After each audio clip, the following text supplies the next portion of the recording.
In life, you have only one question. Is it worth fighting for it or not?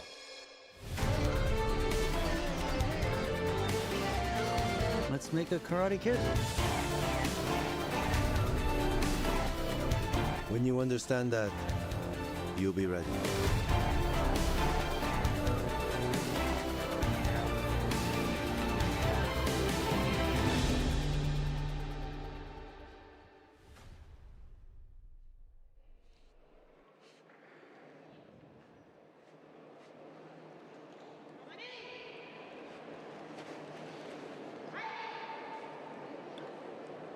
Hello everyone and welcome to Paris, France on day 3 of the World Karate Federation's Individual Karate Championship qualification phase. It's the last day of the tournament and our program comes to you from the Pierre de Coubertin Sports Stadium in the heart of the capital city of France.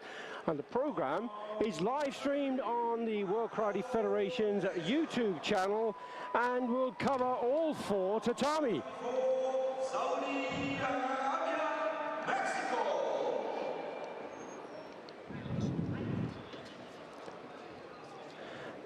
I'm Billy Brennan, and joining me to provide you with live commentary will be some of the sport's biggest names, including Olympic, world and continental champions, as well as some of the sport's best coaches. And that'll be coming a little later, but as the competition for the final day gets underway, just give you a little insight into how the qualification phase works.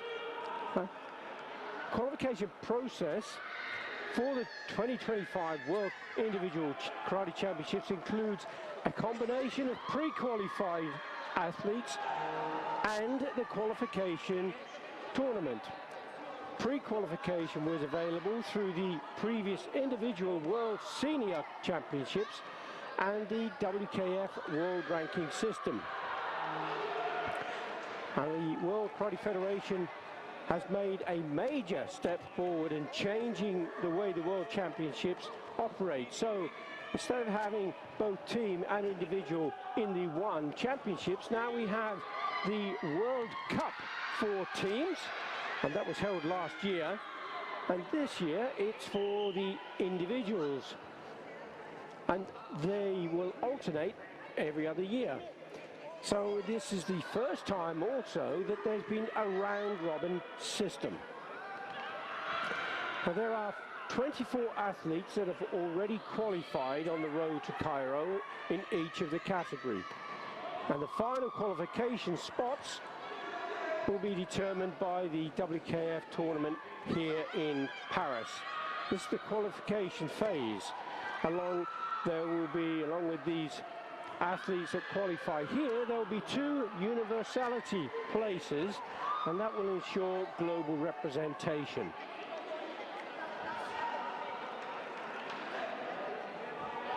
As we see, the tournament is now underway, and what I'll try to do is give you an insight into how the competition is developing, and on each of those tatamis.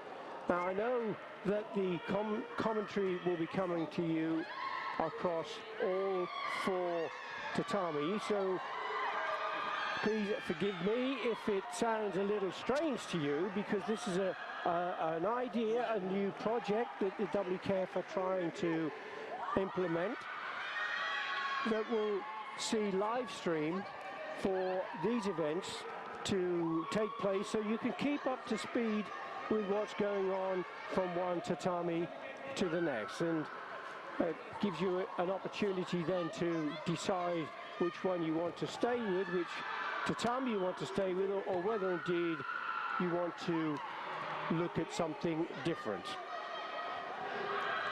So on tatami number 1 we have a match that's underway, and this is between Croatia and Switzerland. And Switzerland are now 1-0 up and has that sensu, and that is between Street of Switzerland and Lisak of Croatia. Now, some of these athletes' names you will know because they will be competing in either the Youth League or the Karate 1A series, and some obviously in the Premier League as well. And there are other athletes that you may not know particularly well. But this is the world platform for some countries that would not normally travel and not be able to travel around the world to take part in the other activities that the WKF have, such as the Youth League, A Series and Premier League. But of course everyone wants to come together when the World Championships are at home or ready to have a go and to try to qualify. So on tatami number 2, there's a bout between Portugal and Kazakhstan. Usanova of Kazakhstan is leading 1-0 against Barros of Portugal.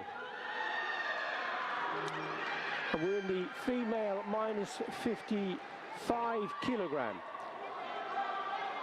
On tatami number 3, the bout is between Belgium. Heidi of Belgium is leading 5-0 against Macau, China. And on tatami number 4, massive score. Just saw a convincing win a 3-0 lead, should I say. Still a great score for Mexico. And that's on tatami number 4. On the top of each of the screens that you're looking at, you should find the graphic that gives explanation of how the scores are.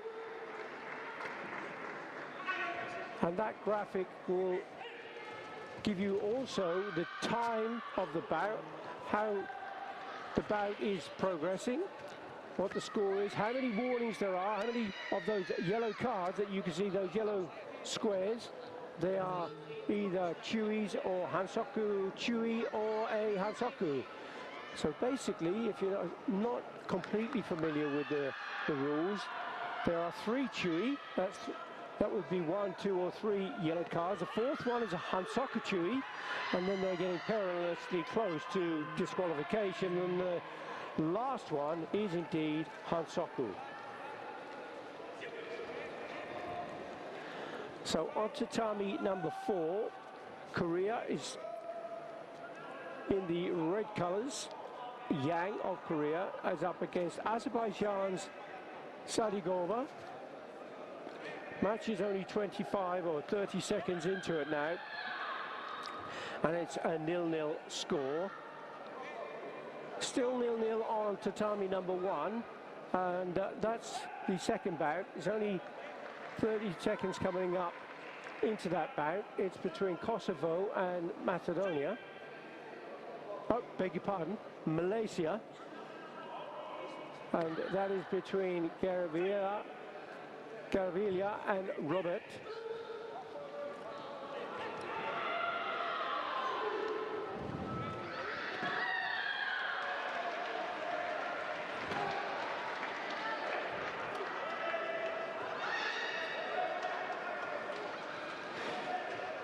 The qualification tournament includes this round-robin phase, which is followed by an elimination phase, and that elimination phase depends on the total number of entries.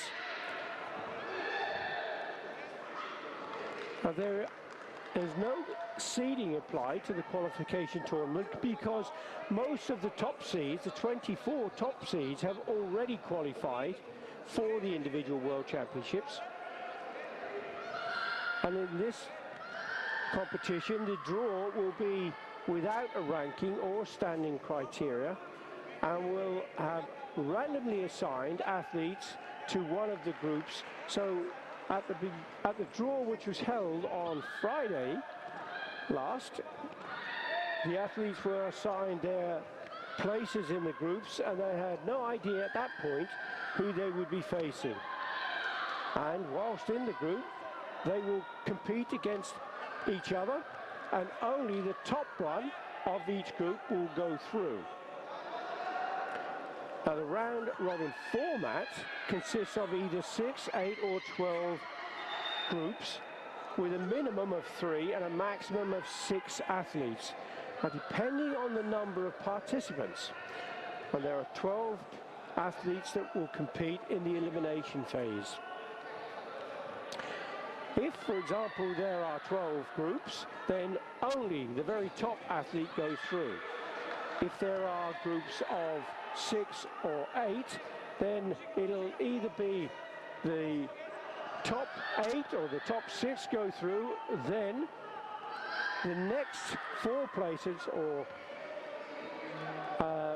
will be made up of the remaining best placed second, who finished second in the group with the highest score. Once they get to that elimination phase, those 12 athletes will then be competing for the 6 places that are available to qualify for the individual world championships in Cairo. So that is a winner takes all competition. That bout will determine who goes to the world championships and who goes home. Because come second in that bout, you get nothing. Apart, of course, from the pride of being among those 12 athletes that are contesting that last positions, those final positions in the World Championships. I just want to again a bit of an update on tatami number 1. Just 2 seconds to go. There's a 1-1 score. Now there's a video review for blue. On tatami number 2, the score is still 0-0. It's a new bout. Sweden versus Rwanda. On tatami number 3, it's Slovenia versus Romania. Igor of Romania is 1-0 up against Dakovic of Slovenia.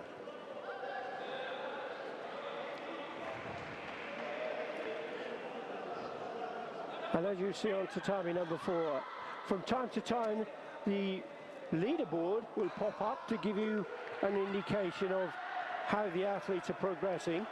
There's 3 points allotted to a win in the division, in the group, and 1 point for a score draw, but no points for a 0-0 draw or a loss.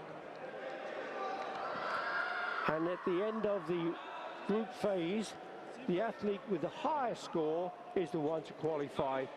And if there are less than 12 in the 12 groups, then it is the best finishing second place to qualify.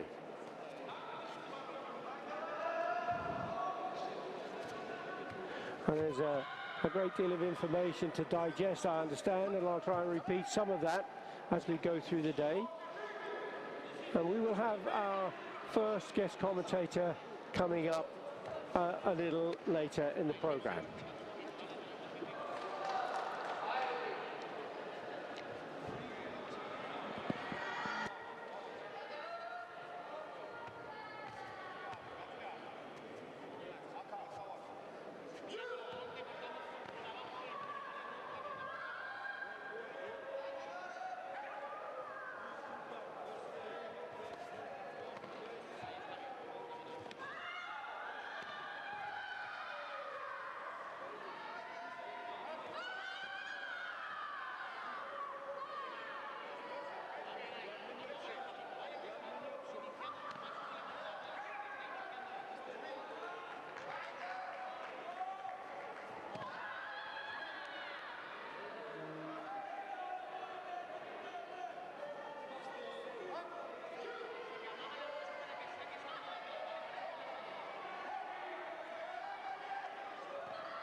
sacanagem.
Got it.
So we have an opportunity for an update on where we are with the competition. We have our first guest commentator who's just arrived. We'll introduce the guest commentator in just a moment. But on tatami number 1, we have Cote d'Ivoire and Serbia. On tatami number 2, Scotland versus Jamaica. Tatami number 4, France versus Korea. And the athletes just coming on to tatami number 3, we have Romania and Belgium. If you're unfamiliar with the procedure, if you wanted to find out, when I did the introduction at the beginning of the live stream, there's quite a bit of information on there, so you could whip back to the beginning and just listen to some of that. I'll repeat that, of course, later in the program as well. We aren't providing live play-by-play commentary for any particular individual tatami, rather a broad-based commentary, just giving some update on the various actions across the board as we go through. We do have the live stream, of course, and we want to grow the audience. And this is a part of a trial for the WKF to have some commentary for the elimination, the pool stages of competition, and particularly the individual world championships. And we are aware, obviously, of various people around the world who are already watching on the live stream. For example, there's Francisco David Martinez Veinga of Mexico, who's online at the moment, and he's watching tatami number 4. So a big shout out to Francisco.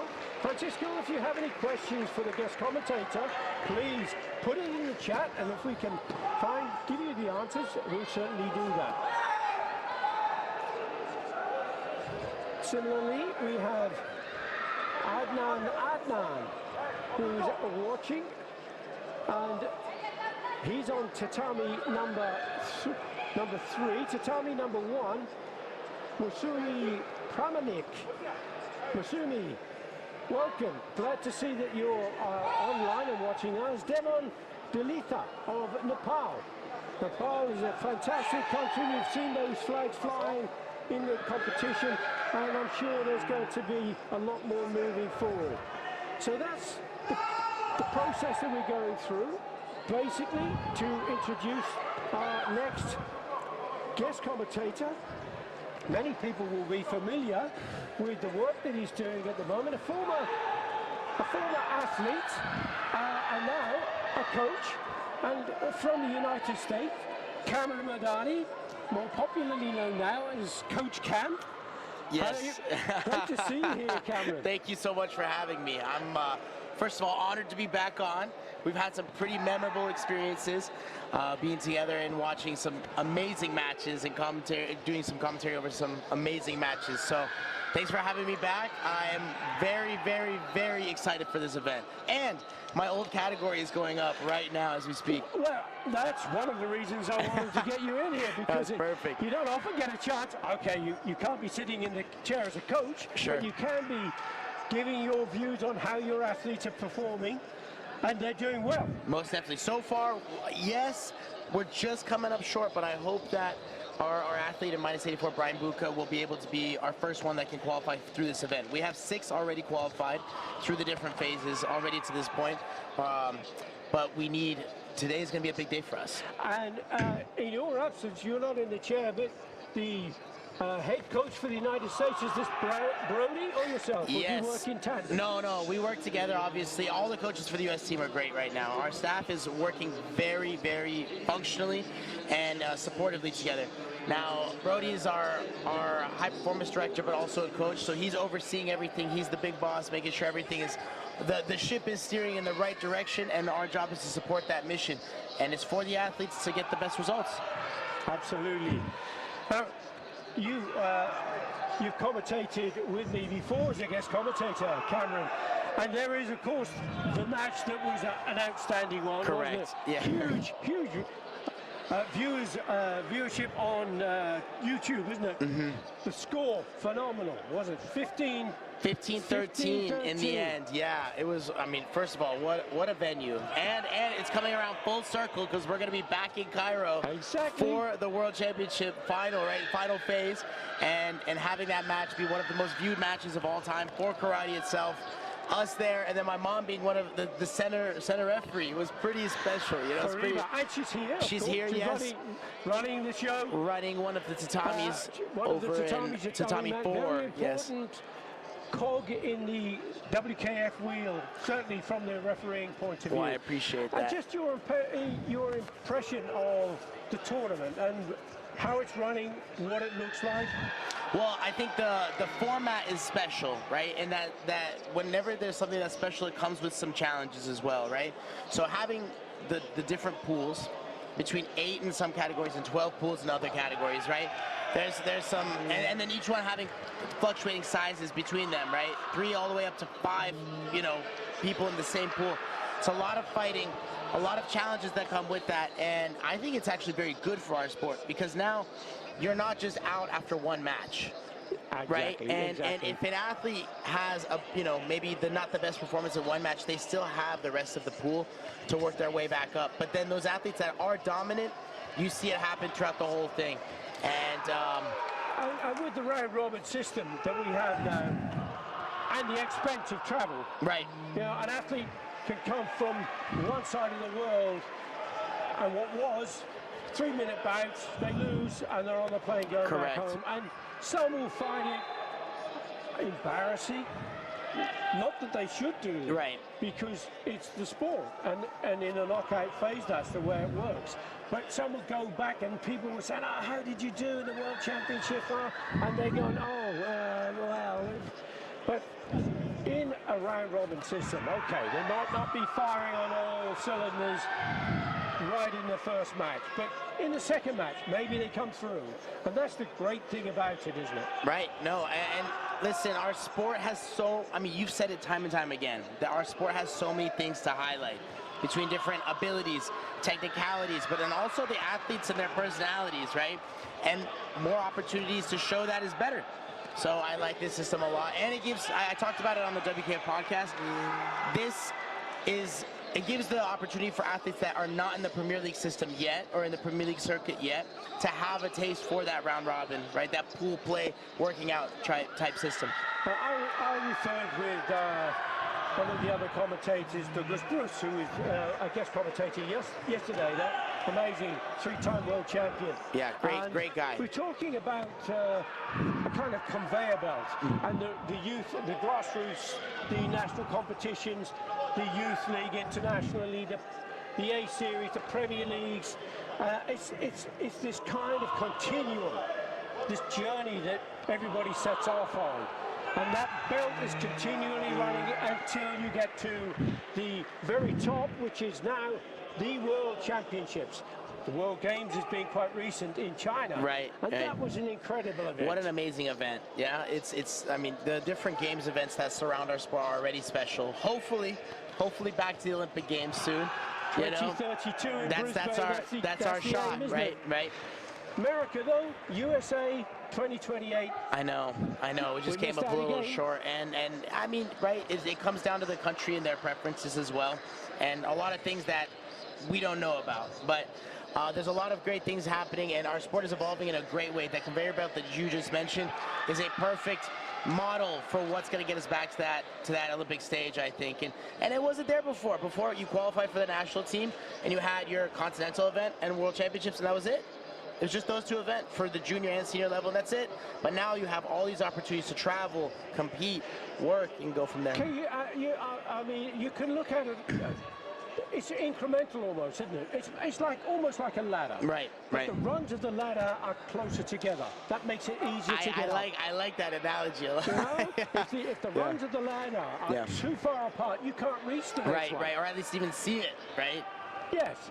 So the more karate competition opportunity, regular competition against quality opposition. There we go. Yep. I mean, mic drop, right? That was it. that was worded perfectly. Yeah. What are some of the highlights that have been up for this event for you? It is phenomenal, and in some ways, I know it may be frustrating for some viewers who are watching. They're thinking, "Oh, we should be quiet. Let me just watch the match. I'm interested in." Sure. I guess you could turn the volume down. You can mute, and still enjoy. But the WKF want to bring a different kind of approach, not just simply play-by-play on one and focus on one mat only, but to have a chance to get people, guest commentators coming in like yourself, with the initiatives that you're introducing now, using the technology that is available.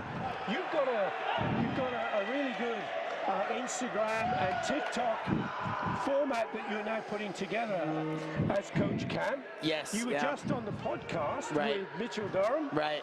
And Nathan. And that was really good. That was a great time. That's a brilliant initiative that the WKF has brought in. I mean, I completely agree. I think just getting more views. We already talked about it earlier, but there's so much and so many people that go into our sport. And being able to highlight the stories, let alone the people themselves, let alone the system that's bringing all these people together, all these athletes together, all these referees together, all the commentators together, whatever it might be, is important. And I think through the podcast itself is one thing, but then what I'm trying to do on my channel is just advocate and highlight athletes and all the things that come up in our sport in a fun, but then also educational kind of format. Fun. Yeah. Keyword. Yes, fun. Because sport is wonderful, and to be successful on the mat is absolutely brilliant. But if it's painful, if it's stressful, if it's uncomfortable, I'm not so sure that's good for your health. Right. But if it's fun and enjoyable, I know it's a very serious business, but there's got to be a fine balance, hasn't there? Right. And that fine balance is, I'm so happy you said that, because you understand it, because you've been in some of the most legendary matches as a referee, and understanding that I'm sure you enjoyed some of those matches. Shout out to Rafael and Co, right? And Kata, of course, in some amazing kata bouts. But very similar to what you experienced, that these athletes are balancing the intensity versus enjoyment of the moment, right? And enjoying that intensity that comes up with being able to give everything. And the athletes that you're seeing be successful, not only in this event, but the stars, the grand winners of our sport throughout the Premier League circuit are individuals who are able to enjoy this process while also being able to put that intensity into what they do. Exactly right. But just a chance to have a quick catch-up on the match. On tatami number 1, there's a bout between Kosovo and Georgia. That's just started at 0-0. On tatami number 2, we have a match between Senegal and... that's an interesting one. I'll come back to that one in just a moment. Tatami number 4, we have Spain versus the Kingdom Republic of South Africa. On tatami number 3, Chinese Taipei and North Macedonia.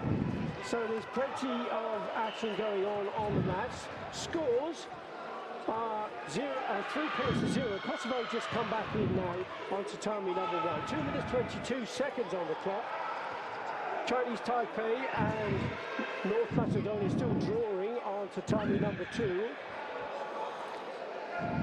So flitting around between the tatamis is an interesting way of doing things, don't you think? Oh yeah, for sure.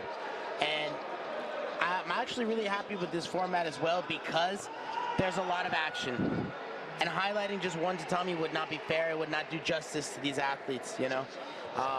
You have some high-ranking athletes that just got, edged out of qualifying for the final phase of the World Championships, and they're here. But then you also have some real strong newcomers, or for lack of a better word, underdogs that are performing like absolute beasts, amazing works throughout it all. And the qualification bouts from yesterday, wow, some amazing highlights. The standard that Yes. some of the athletes are achieving here. And Right. we've got to remember, the top 24 are already through. Correct. It just shows the quality of karate that is starting to be produced. Correct. Because of the process that they've come into this, with the junior ranks into the senior ranks. You've finished competing now, and your focus is on coaching and promotion of the sport. For sure. Karate's a lifelong journey, and there's so many facets that you can enter into. Which part of it excites you most? So I'm going to be honest, I love the coaching side, obviously. I'm a little biased, but I talk to my students all the time in my dojo back home or my club back home. And the 3 main avenues to continue the realm of sport is either the athlete, coach, or referee outlet, right? And either one of these 3 allow you to keep on the circuit, perfect yourself, seek the endeavor, right, of the whole sport itself, and allow you to keep growing. One thing for sure is I have to keep training. I mean, granted, I still am, knock on wood, I'm still able to, like yourself, but you what was that? You do the 100 push-ups every morning? What was the rule? Yes, I do.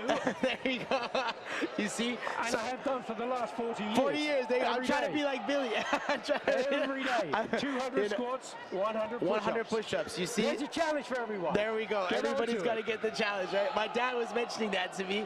He said, man, Billy's on another level. He keeps his training up even when he has the long days of commentary or refereeing and everything, right? Yeah. You have to. So, but it's because of that karate spirit, the karate mindset that you are applying, even though you're not necessarily in the box or on the tatami. You're right next to it, but you're holding the same standards for everything, right? The beautiful thing about karate is, in my opinion, after more than 50 years in karate and martial arts in general, the physical attribute is the byproduct. The real benefit is the way it makes you think and feel. That's the key, because it has such an important impact on the way you live your life.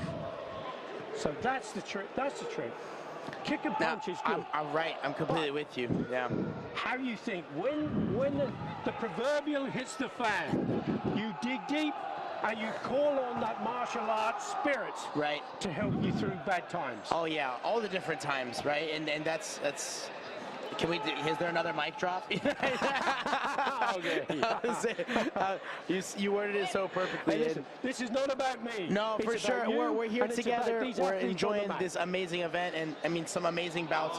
Yesterday, some of the highlights that stood out were another high-scoring match in one of the qualification bouts from 14 points. Yeah. Tremendous From yesterday the Saudi on that athlete in one. -60, and he performed so well. But then also, you know, it's just great stuff. And this is the funny part, right? As a spectator, I love being a spectator. I love coaching a lot, but sometimes just being a spectator and letting your mind at ease and not having to analyze what's happening is great. The funny part about it, though, is when you're watching one tatami, you always miss the big shot on the other one, and then as soon as your eyes flip over to that other one, you miss what happened on the original one. So this is why I like the four. But the beauty of the live stream, Right. You can choose You can to go look at back all and of have a it. look at the game. Exactly. Now, with the TV production, okay, you can focus on one match, you can do play-by-play, that's great, but once the program's finished, it's gone. Right. But with live stream, you can choose which match to look at, which one to come back to, and it's there forever. Right. Right. Is there any techniques you're feeling like have been scoring a lot throughout these last few days? Well, the variety between these athletes is there's no, it depends on which weight class. Some of the lighter weights, fantastic kicks. Haven't seen so many takedowns with Ippon scores, but that could come in the elimination phases. That's the thing. For sure. Once these pool round robin has been complete and we get down to the last 12 athletes in each of these divisions, that is the real business end of the competition, because it's winner takes all. Only 6 go through to the World Championship finals. Right. That's a tough one, isn't it? But yeah, There's it no is. silver medal. Oh no. There's one ticket per category, right? And everybody's working for it. Now, we got another karate family here, in Tatami 3, I believe it is. The Yes, French Tatami athlete 3. from This is the between French France athlete. and Jordan. Correct. Absalom is the younger sister of 4 siblings. Abdesalem. Yes. And that's another karate family right there. Yeah, Celia is she's one of the rising stars of the sport too, fighting another strong athlete from Jordan here. But I mean, you know, karate families are everywhere. Of course we they got the are. Kvesic brothers, of course the Badadis, and then the Abdusalims as well. You know? Alsawi twins from Kuwait. Oh, for sure. The twins are great. Incredible. They're awesome guys too, and they've been around forever too, which is awesome. I remember the first time I went to the Dubai Open, before it was a Premier League. It was still part of the Golden League, where they were trying to get it into the Golden League, and that's when I first saw these guys. And it was awesome because they made it to the finals of the male kata category, and they went against each other. And it was funny. It was so identical. I don't know how, like, the kata's not their looks, not just their looks because they're twins, but I don't know how the judges, you know, made the decision on which kata was better that day. But it's and they've been commentators, of course, for for some sure. of the events. And it's so funny because they will both answer the question with the same answer. It's exactly at the same time. At the same It's time, yeah. incredible. But I think they're team kata athletes or something. I think it's just they one might, person there, yeah. really. And it's almost, is it an illusion? That's I pretty wonder. cool. No, that's Okay, pretty cool. let's have a catch-up on tatami number 1.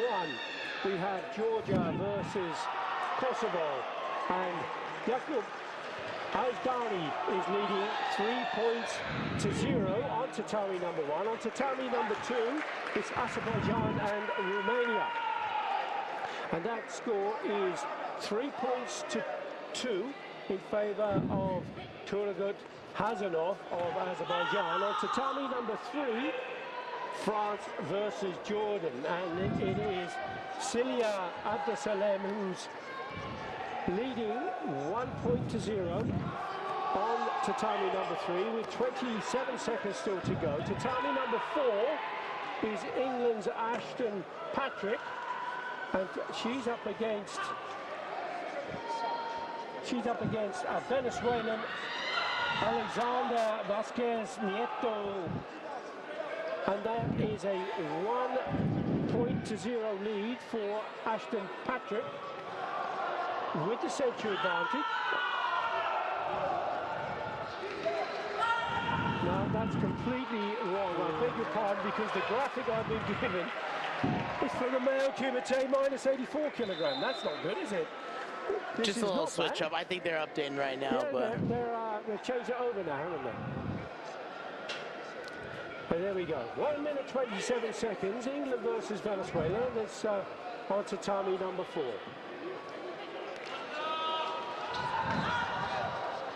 Tatami number 3 is about to get started. But it's the third day of competition, third and final day of competition. yeah, it's And they're getting through to the heavyweights in the divisions. And your weight when you were competing, Cameron? was under 84 as well. So I'm a little biased. I like this one a lot. You know, I think under 84 has a lot of strength, but still retains some of the speed and explosiveness that might be there from some of the lighter weight categories as well. But I mean, two really highlight ones of our sport right now. Under 55 kilograms is going with two of the ladies over here, and also under 84, which are two of the highlight categories across all of karate right now. On tatami number 3, that is Bosnia-Herzegovina. It's actually a really good matchup. Nezra Sipovic up against Turkey's Rezan Imzurmra. And that's 0-0 at the moment. It's only 15 seconds, 45 seconds into the bout, so there's still plenty of time for that to change. Georgia and Kosovo on tatami number 1. Kosovo leading 3 points to 1. Tatami number 2, North Montenegro, and Montenegro versus Qatar, and that is a 1-0 lead. On tatami number 2, that's Montenegro's Nikola Molovic. Tatami number 4, Ashton Patrick, now training against Venezuela's Vasquez Nieto, 3 points to 1. There's just 9 seconds left on that, so it's going to require a big score. When you're in that position, Cameron, when you are a fighter on the mat, what goes through your head? What do you want to do to try and get that big score and change things around? You're highlighting a very important moment in our sport right there, because background, besides wanting to coach the technical side, my expertise comes in coaching mental, right? Coaching the mind of athletes and how they can optimize it throughout the different parts. So a lot of the videos or different things that I post about is actually what happens in the mind, or what you're thinking, or how you're processing in those different moments. So one of the key concepts for the athletes coming into this event was don't panic, right? And as much as I don't want to sound, negative, right? Don't panic is a very negative statement. So it's optimizing, then staying present with whatever's there. A quick acceptance of whatever the score might be. So when you get hit with a big, big score, that's a part of our sport.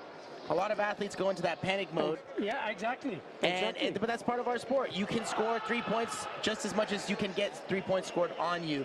And accepting that will then allow them to say, okay, let me get back to my strategy. Let me get back to all that planning that we've done to find my score to get myself back in this match. Yes. Now, as a coach, how do you train that into your athletes? Most definitely, to be able to manage and cope with that emotion? Right. Well, very similarly to what we talked about again once before. There's a fun way, but then there's also the business end. The business end is you need to have routines, right? And so you'll see it a lot of times with how athletes walk back to the line. That's their designated reset, or that's how they're doing. Maybe it's a fix of the hair. Maybe it's a tightening of the belt. Maybe it's something that they do with their gloves. And that is basically their automatic reset, and training what that specific thing is to get themselves back into the moment and then back into the present for the next exchange. Do you know, I like that analogy, because that's a physical act, right? To have, it's like pressing the reset button on a computer. Correct. Yeah, no, exactly. And we're in a tactile sport, right? These athletes are so experienced and so high skilled. They can tell how much pressure is on their glove, right? When they're hitting a target, or even the kata athletes, you don't have to look. They know where their foot position is, where their big toe is, where their left pinky is, and they understand their body so much that they know where everything is at every given moment. So that's why having a reset that's tactile, they're doing something physically, makes that big difference for them. And most of the athletes are professional or semi-professional, Right. and they will have a team around them now. Sports psychologists is a really important aspect, and nutritionists. Right.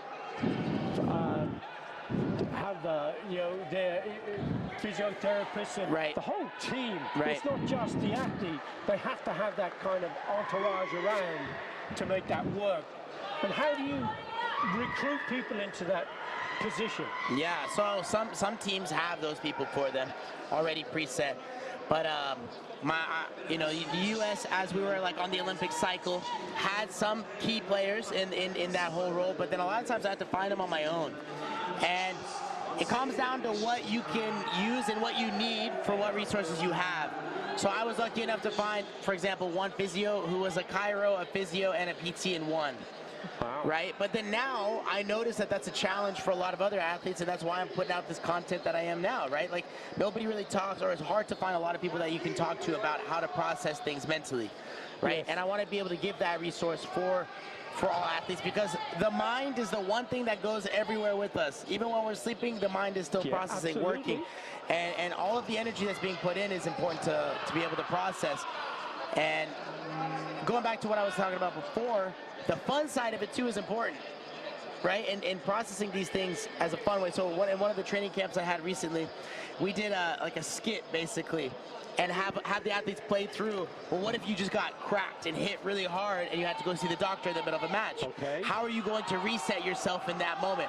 Now, the athletes had a lot of fun with it because they weren't actually hitting each other, but they were making all these charades about, you know, pretending that they just got hit and they're rolling on the floor and, wow, my knee, my nose, my this, my that, and then actually having a reset that they would do in those kinds of moments. Or what if, you know, it's 5 seconds left and you just got scored on? Yes, yes. The easiest emotion to have is grief, right? But then when you play through it, it almost diminishes how negative that response is. Yes. By having them work through it at that moment. Yeah. Yes.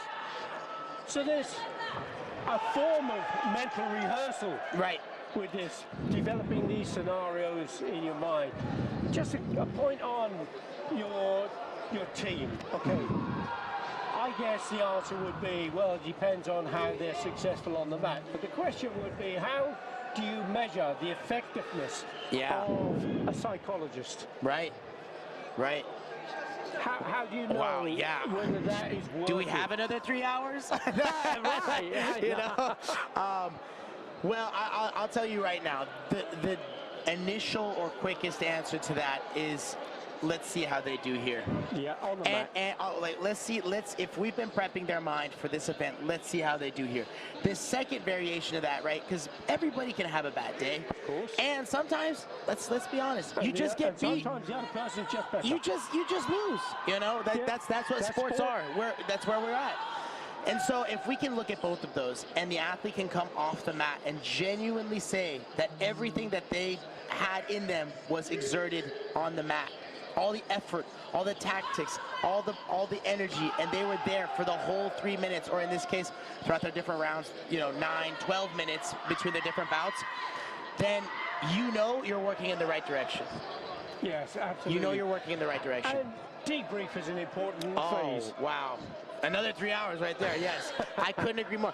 And that's actually one of the skills that we're working on with the U.S. athletes is not only the debrief at the end of the day, but the debrief between matches.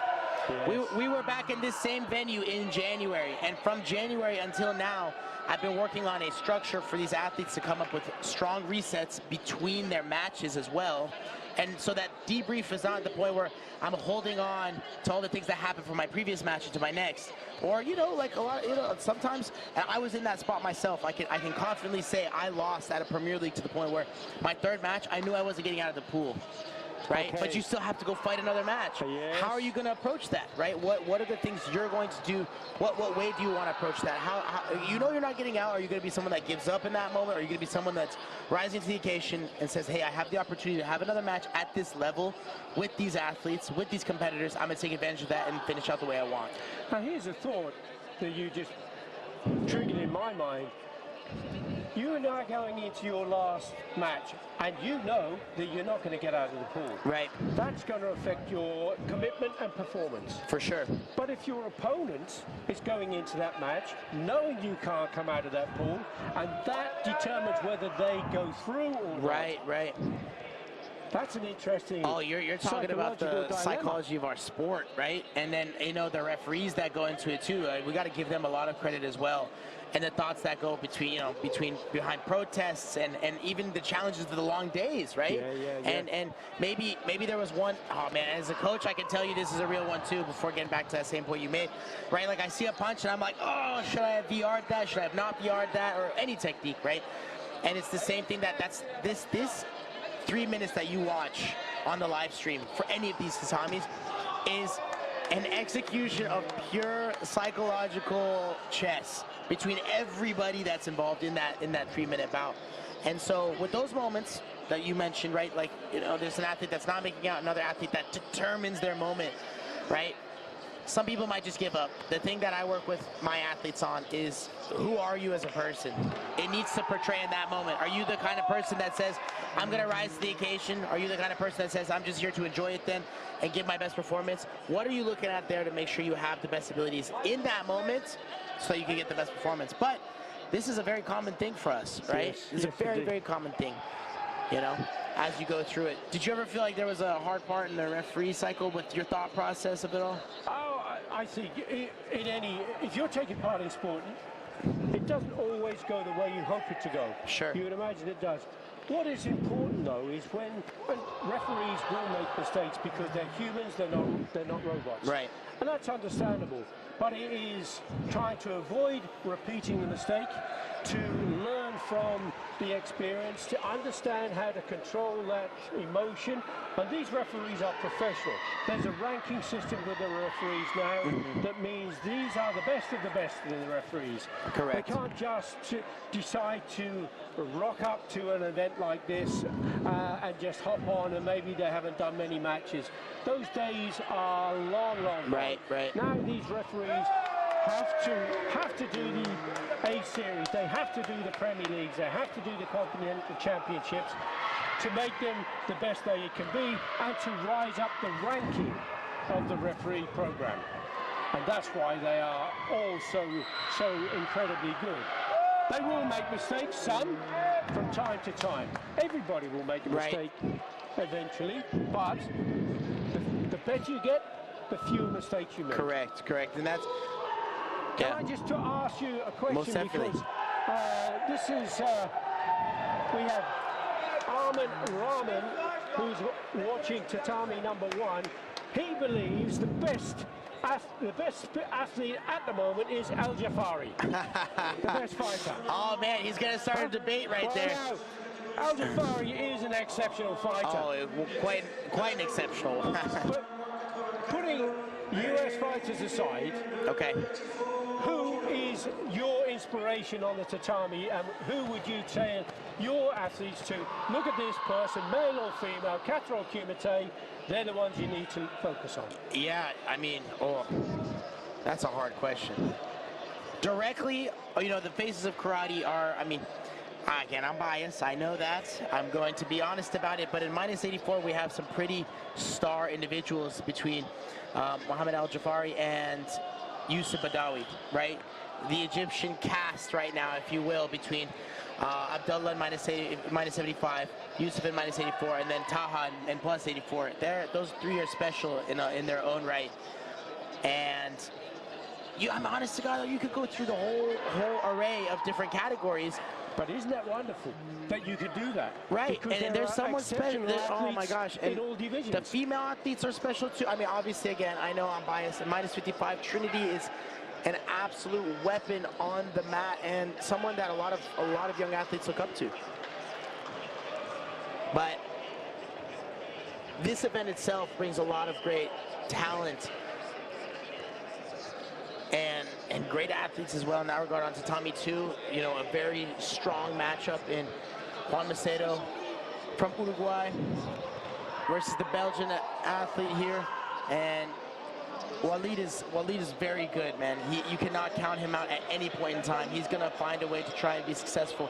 2-2 with Senchu going towards Juan from Uruguay.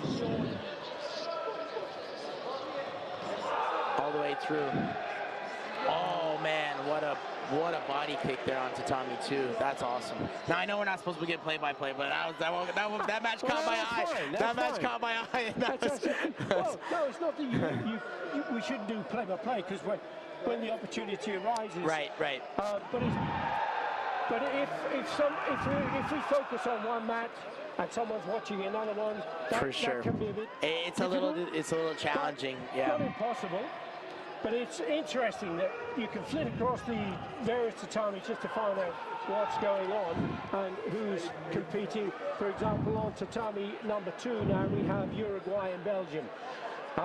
Walid Degali of Belgium is on 2 points, as is Juan Macedo of Uruguay.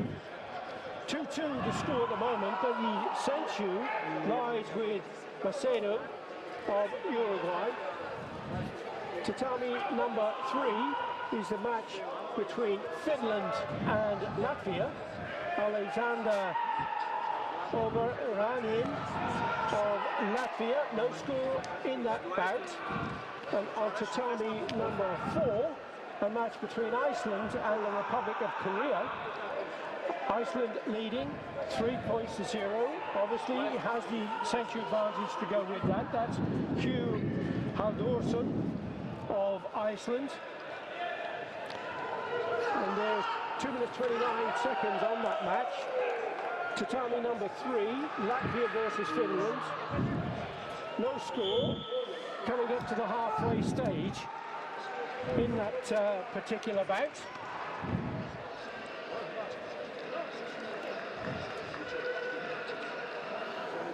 Some great matches again.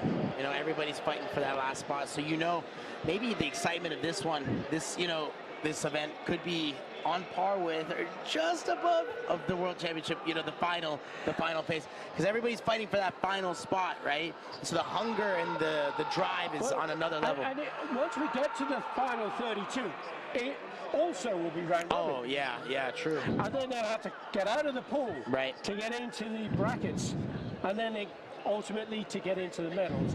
So it's when do you peak? At what point? Because there's not such a great distance between this phase of the World Championships and the final phase. Do they peak for this or do they peak for that? You can't make assumptions you've got to qualify though, can you? No, I mean, karate's almost it's like a 11th or 10-month sport. Yeah. Right, it is a long season.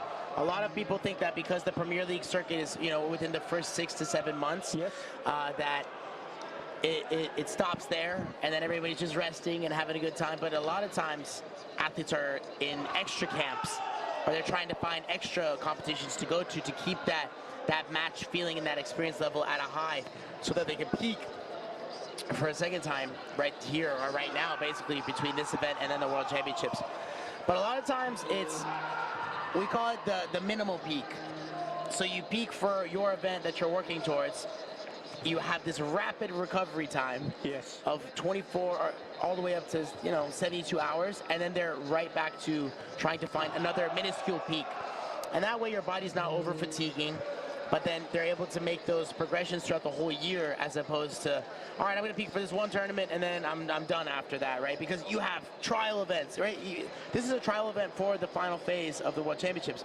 But each one of these athletes have to go through the trial events of their individual country, sustain those, the rankings in their country, but then let alone in their continent and the things that come with that. And then on top of that, now you have the world stage as well. So there's 3 parts that go into it all. But what you've described is how incredibly difficult it is to be world champion. Oh man, yeah. All of that exactly culminates in number 1. Number 1, undisputed number 1. That's pretty special, right? It is indeed. Well, Cameron Madani, Coach Cam, We're going to leave it for you there and allow you to get back to the tatami We have and some focus action. on the coaching to Yes, try sir. to get your athletes into the final phase of the World I Championship. appreciate it. Thank you. You're a legend in the commentary world, and I'm grateful to be learning so much from you. So thank you for your time, and thank you for allowing me back. I think I'm more a leg end than a legend. No, it's great. Thank you for your compliment. For those of you watching, look out for Plus 84 coming up soon. We'll be back in the chair over there for U.S. athlete Edward Sigillian. Hopefully we can make our way out. Okay. Thank you, I Cameron. appreciate your time. Thank you so much. Take care. We're going to take a little break now and hope you enjoy the rest of the competition so far.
so right.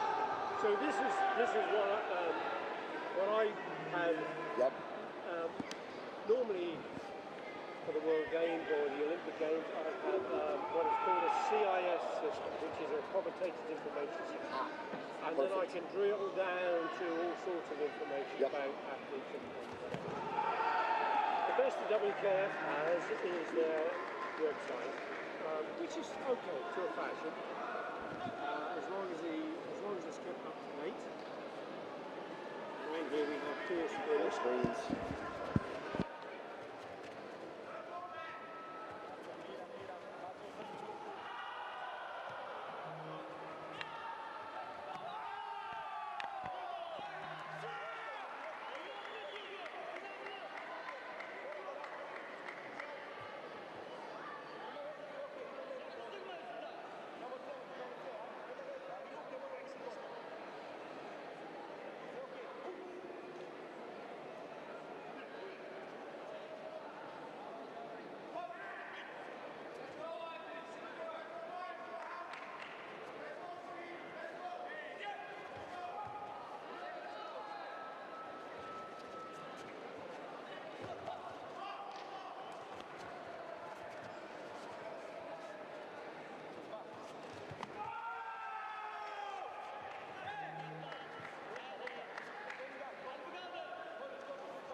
So, welcome back from commentary position.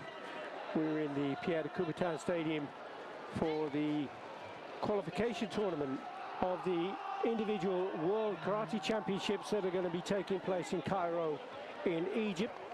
We have 4 tatamis running at the same time, and we're looking at the male minus 84 kilogram round robin phase of the competition.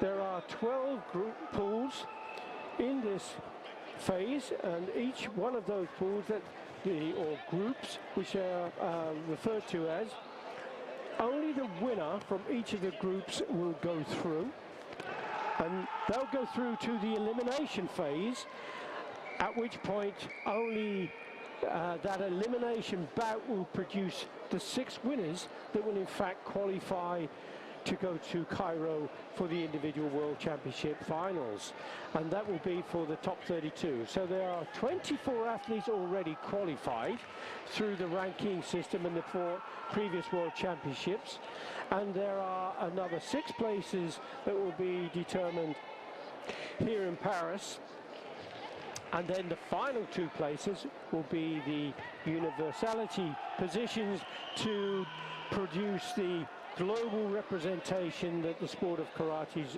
looking for.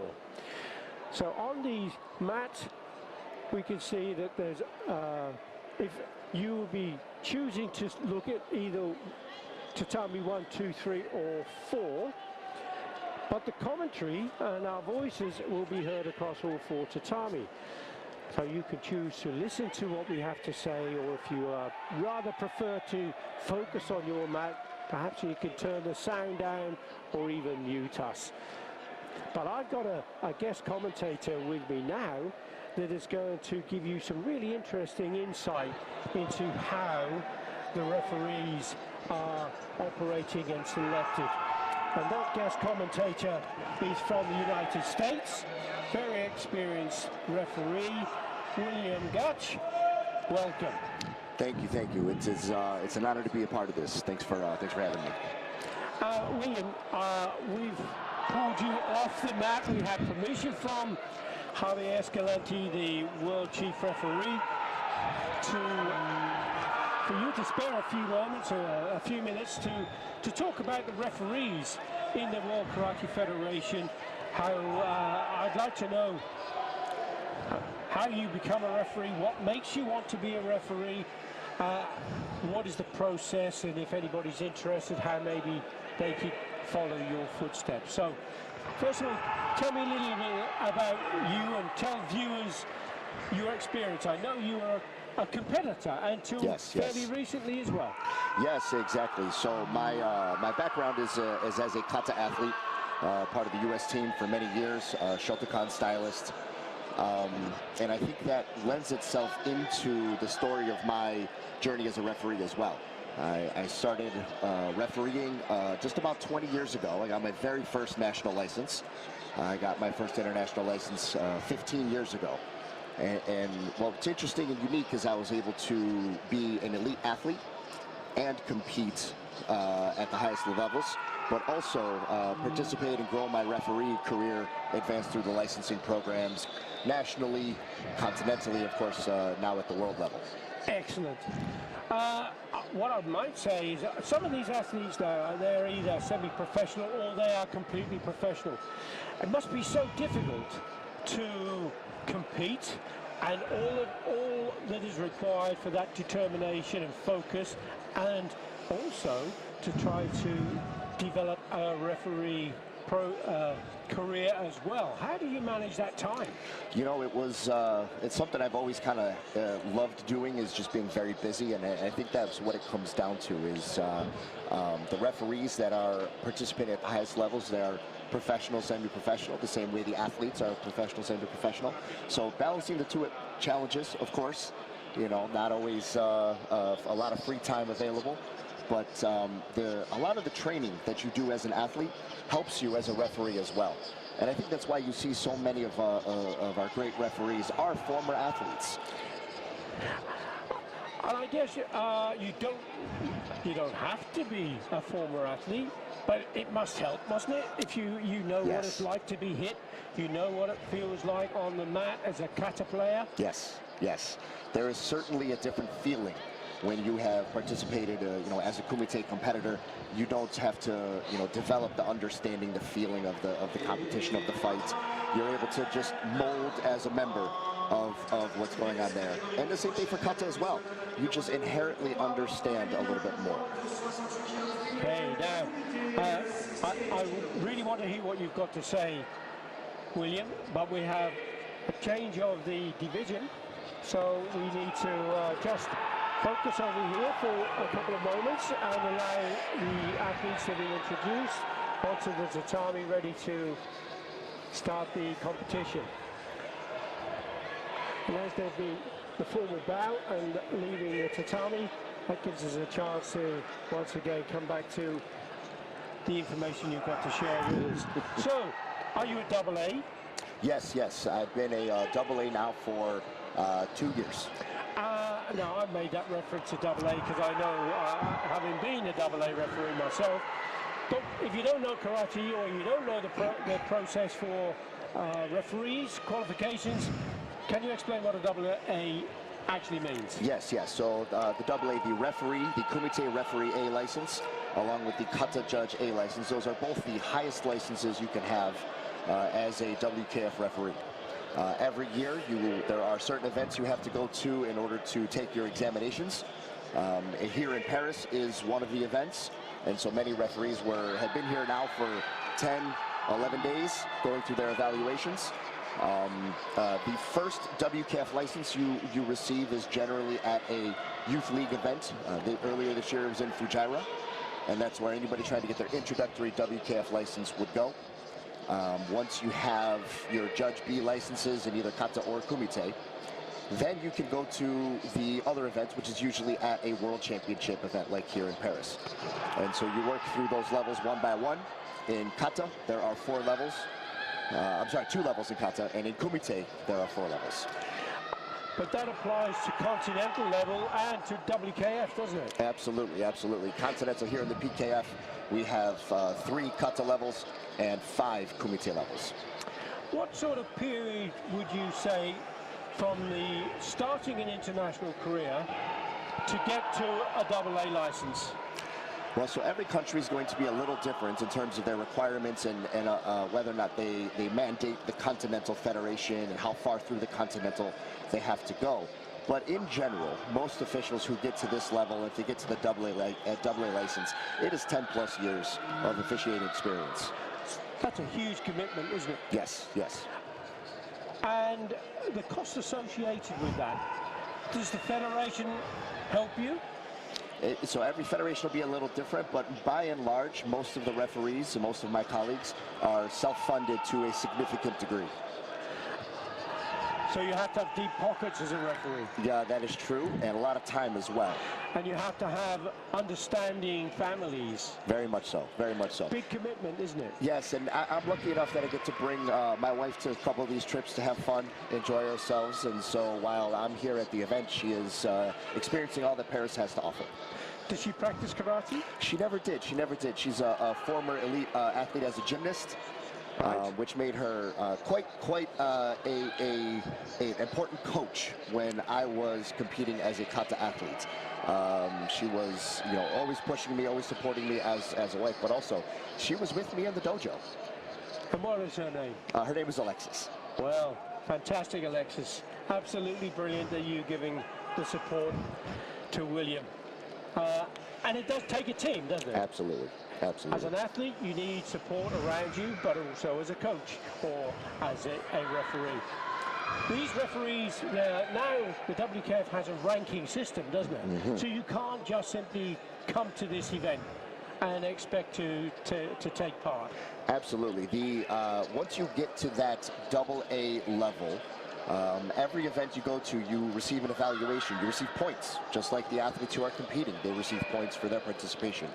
And so your tatami manager, the person who's in charge of the overall quality and performance of the tatami, does an evaluation for every A-licensed referee in their tatami for the weekend. And those points accumulate across the number of events you participate in. That develops the ranking, and that develops what referees get to participate in events such as this, and of course Cairo coming up in a month. How are the referees going to be determined for Cairo? So for Cairo, you have, of course, the referee commission, which is all of the top level referees in the world from the respective continents and those selected as well. You then have, from that ranking system, the top 30 referees get a bid, so to speak, based on the number of points they've accumulated. And then from there, the countries do have the ability to nominate up to 2 officials for the participation in the event. However, all of the referees that will be participating in Cairo have to fulfill the multi-continent, multi-event requirements to be able to even be eligible. So you couldn't simply think, well, I'll do 1 or 2 events a year and then I'll go to the World Championships. Correct. The participation level, I mean, you have to do a minimum of 2 youth leagues, a Series A, you need to have Premier Leagues, and most of the referees that are at this level and are able to get into the ranking are doing multiple Premier Leagues. And they have to be different continents as Absolutely, absolutely. At minimum of 3 continents across those qualifications. So people listening must be thinking, goodness me, I don't want to be a referee. Look at all the costs, look at all the difficult processes that you have. How does it fulfill you, though, to achieve what you've achieved, William? I think all of the referees that are here and continue to participate, it really shows the love they have for the sport, the love they have for Karate-Do, and really the camaraderie and friendships that you develop with each other. It's a community. It keeps people coming back, and I think that's the biggest draw, along with, especially for the former athletes, it keeps you engaged on the tatami. It makes you feel like you're a part of it again. Talking about the tatami, let's focus, for example, on the tatami for a moment. On tatami number 2, we have Finland versus a WKF2 athlete. That's an individual neutral athlete, and they carry that WKF brand. And the tatami we're looking at, the referee in the middle of the mat now on that tatami, or indeed on tatami 3 between Finland and Ecuador, or tatami 4, England versus the Dominican Republic. How are they selected to go on that mat? You're going to be the referee for this bout. Yes, so every tatami has a tatami manager, and then at this event, 3 tatami manager assistants. The TMAs, as we all call them, they are in charge of the deployments. So for each individual bout, they will develop the panel. Referee, judges, coach supervisor, score supervisor, and of course video review as well for the events that have it. So if I don't know too much about karate, I think, well, I know this TMA that you refer to, maybe they're just going to pick their friends to be the referee. Is that the way it's done? Or is it more complicated than that? It is, of course, more complicated. It starts with your license, and that will determine what you're even eligible to participate in. So those 4 WKF levels I mentioned before for Kumite, the first 2 are judge licenses, the next 2 are referee licenses. So, of course, if you only have a judge license, you cannot referee. Right. So only the judges who are people that have a judge license are available to do that, along with some of the more support functions, score supervisor, coach assistant, Kanza assistant.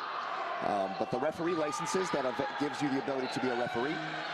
But only the people that have a referee A license are able to be a Kanza and a video review supervisor. And what's a Kanza? The Kanza would be the arbitrator, the person that makes sure that all the rules are followed during the bout. And that's when you hear a whistle blown sometimes. Absolutely, absolutely. Does that mean the referee's made a mistake, or is there a technical issue, or maybe a video review? It could be any of those situations, and I think one of the things to highlight about the panel really is a team. Everybody has a job, and if everybody is doing their job appropriately, then everything just runs smooth and functions. And one of the jobs of the Kanza is to check things, double check the video, double check the time, and so the whistle going off isn't necessarily a bad thing. It's just that person doing their job. Do you have a favorite position? Referee, judge, Kanza, tatami manager? I think all referees love to referee. They love to be in that position. It's, of course, what gets the most attention. But really, it does need to be stated that the Kanza position is likely the most important one to make sure everything is flowing the way it should be. And, you know, for everything from the equipment being of the right type, length, degrees, all those things, to the time, to the judges, to the scores. It's all those positions I think are critical. But of course, everybody loves the referee. Exactly. Your hope, I guess, is to go to Cairo? Yes, yes. I have been selected as one of my country's 2 participants, so I will be going to Cairo. Fareed Ramadani, of course, is a member of the commission. Kathy Bailey, who's, I believe, still in the top 15, she's going. And then it'll be Cedric Barksdale, long-time legendary referee from the United States, and then myself. Yeah, absolutely. And that's not so far away, is it? Because we're only a month out from the finals of the World Championships, the top 32 in each division. It will be an exciting time, absolutely an exciting time. But your work here now isn't done. You're still. This is the 3rd day, but you've been working every day. Yep. And when there's a protest, there is an appeals jury. Yes. And how does that work? You're on the appeals jury, I understand. Yes, for this event, also in Salzburg Series A, I was on the appeals jury as well. And so those are some of the officials that are selected anytime that there's a coach or an athlete that gives a protest. Maybe they're saying there's a contravention of the rules to some degree. There is a selection of 6 of the top officials, 6 of those AA referees, and then 3 of them are put on the appeals jury panel for that individual appeal, balancing conflicts and things like that. Okay, so a little insight then for people who are not familiar with all of those rules. What's the role of the, I know you say to deal with the protest, but how do you go about that? So assuming all of the paperwork has been filled out, because this is a very, somewhat of a legal process, it feels like in a lot of ways, where all the I's need to be dotted and T's crossed. And so we received the paperwork of the protest describing what's going on, along with all the evidence available presented by the coach who is protesting. We also have the ability to access all of the cameras that are on the tatami in order to help us adjudicate the situation. So that's exactly what we do, is we will go through the evidence. We will conduct interviews with the relevant people from the panel, the referee, the tatami manager, whoever it might be. From that, we will determine if any contravention of the rules took place, and then either accept or decline the protest. So it's a very thorough process. Yes, yes. Open and transparent? As much as can be, of course, yes. The conversations amongst the appeals jury are also supervised by, we have 2 supervisors for this event, Eva Mona and Giuseppe, who are both the secretary and assistant secretary of the referee commission.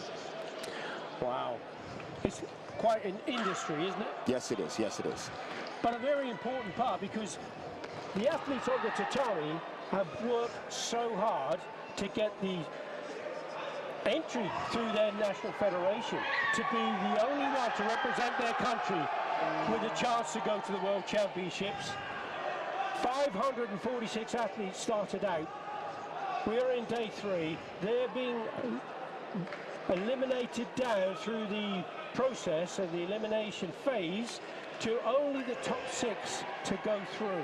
So the responsibility for you as referees to make sure that this is a fair competition, a non-biased competition. You do get people who say, well, I think this referee was favouring this athlete.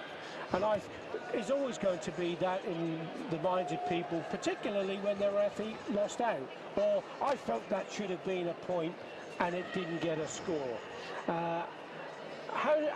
What would you say to people who feel like that as a referee? Well, I certainly am no stranger to that feeling. As when I was competing, it was not an unusual thing to feel. And so sitting on the other side, by and large, the referees are all trying to do a good job. Everyone is trying to do their best. Everybody comes at it and just really evaluating what's in front of them, regardless of the countries, the continents, or anything along those lines. Mistakes do happen, and that's where, that protest process is really there to empower the coaches and athletes, to give them something to make sure everything is fair. But truly, all the referees are doing their absolute best. They have multiple layers of checks and systems in place, along with feedback channels to improve the quality, to make sure that everything is happening as best as it can be. Brilliant. William Gatch, thank you very much for your time and the insight into the world of refereeing. And best wishes for the World Championships and the rest of your work here in the Pierre de Coubertin in Paris, France. Thank you very much. Truly a pleasure. So now everyone has an idea of what it's like to be a referee, how it feels like to be a referee, and we'll give you a chance now to just focus on the mat, on the competition, and I'll come back to you in a short while.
Welcome once again.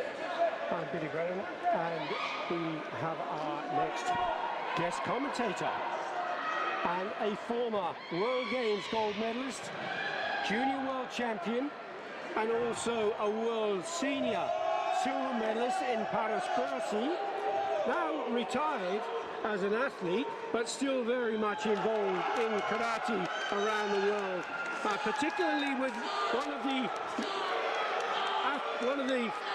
partners, if you like, that the WK have the sponsorships, and you'll see many of the gis and equipment around, and that is Arawaza, of course. And I'd like to introduce to you now Jelena Kovacevic Herrera.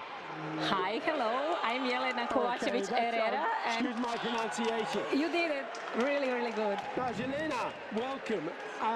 I can only speak English and a tiny piece of Spanish and a little bit of this, and I feel really humbled in your presence because you speak something like 5 or 6 languages.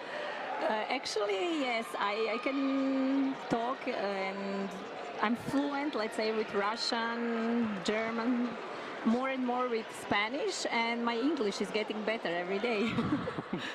How embarrassed does that make me feel? My apologies. No, it's fine. Yeah, I find it difficult. I'm a bit of a dinosaur. I'm an old boy now, right? So it's trying to teach an old dog new tricks is difficult. I do try to study Spanish. I do try to study French. I can understand much more than I can speak. Actually, that's how happened, I guess, to everyone. To me, is the same. Even more that now, when I have 2 kids, I don't have time for official lessons, so I'm trying to learn by myself, and that's even harder, talking with people. But I believe that sport helps a lot, trying to communicate with all those beautiful people in karate world, where we like to say that we are karate family really often. Yes, it helps, and somehow I can say that was my motivation in the beginning, to be able to communicate with people and say something not only on the tatami.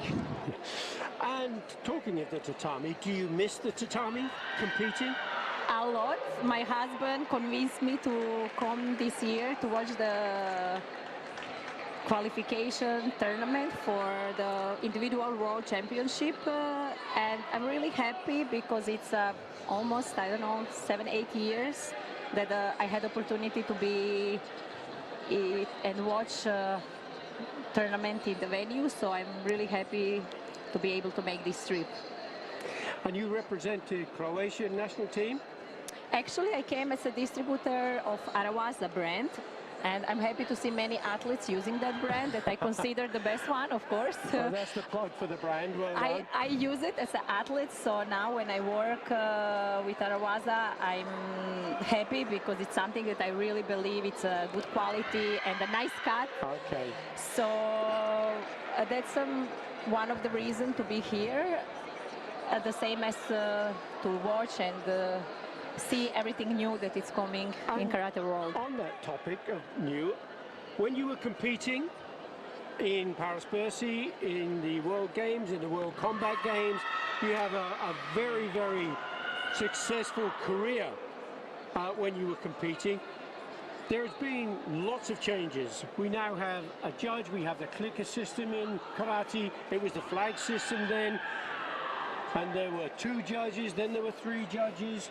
So how do you feel that those changes have improved karate now? Is it something that you think is much more exciting?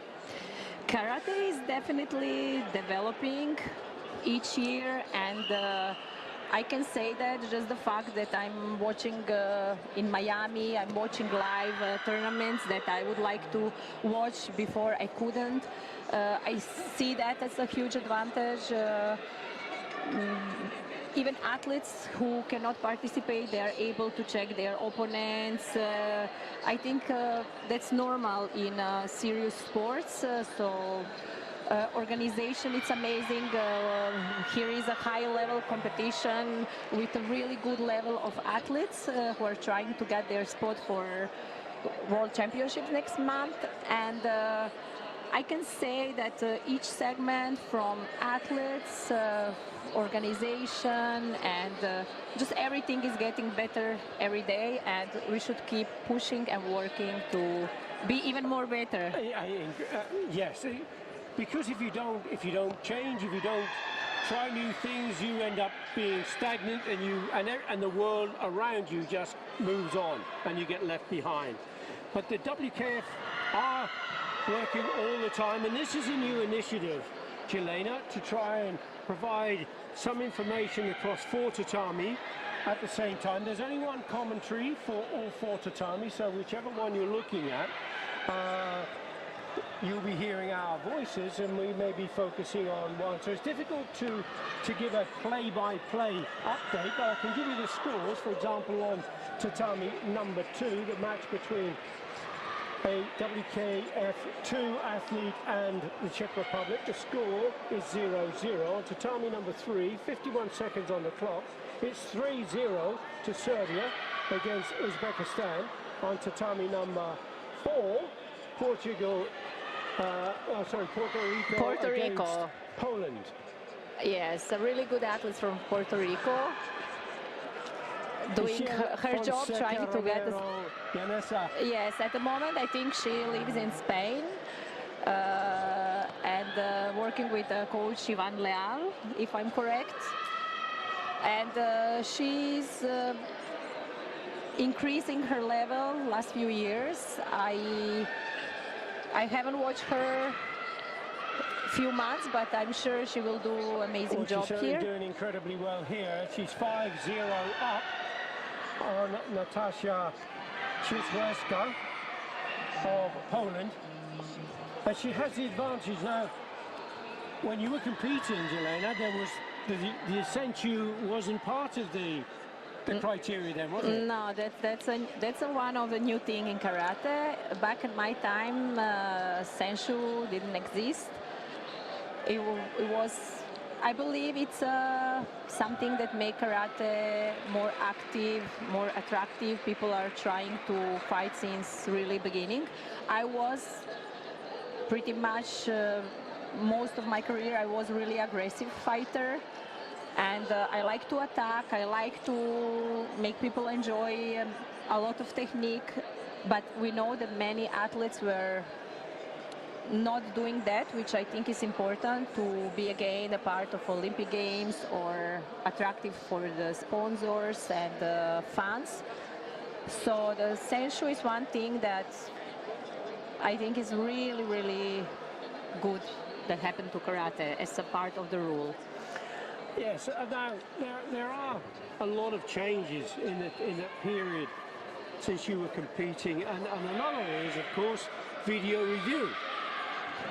Video review wasn't available in the same way, was it? No, I just remember when the first time I think like my last active karate season, I was able to compete with video review, and my coach just didn't think to use it enough, because he was, okay, make your point and that's it, like we are not going to ask. And we were they're like still confusing how to use it exactly, and in my opinion helps a lot because athletes are faster, there are more techniques, and we can see soccer and sports today, it's a technology that we have to use and be upgrade.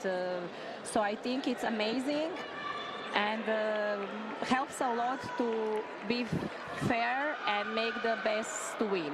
Now, we've had a question on Tatami 1 from Lars Nielsen-Lind, and if I have interpreted his question correctly, he's put it in the chat, but he's suggesting here that the VAR function should have the ability to review your opponent's score and to, for example, I think he's saying that if there was a score from red from the judges and then there was a censure given for that, but that censure wouldn't be given until there's a video review for blue. So let's say, for example, when that review takes place, if the video review is to give the score to blue, then perhaps they should get the censure if, when the video review is studied, red's score, although given by the judges, may be passed or shouldn't have scored or was possibly second perhaps.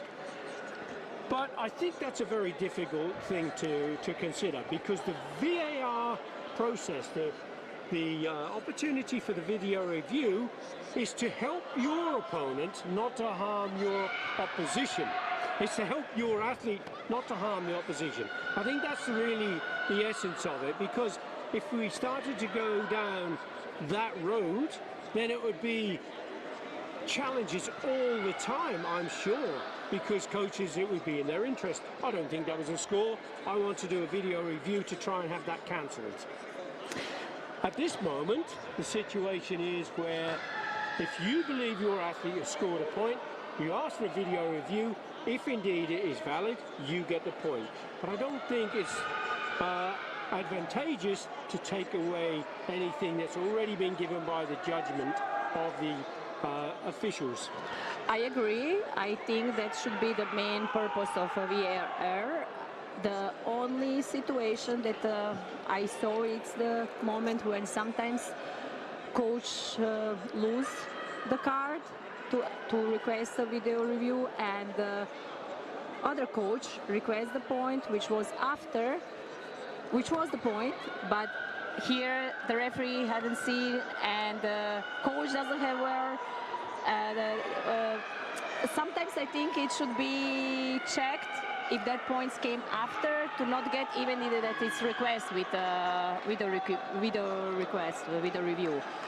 And definitely with something new, we will, as a sport, we will have to check, see how it's going, and maybe upgrade a little bit. But the main idea, I think it's correct and really nice. So yeah, the general principle, I think, of video review is sound. It gives a voice to the coach, and now it gives a voice to the athlete, because if the athlete feels they've scored, they can ask the coach to put in the video review.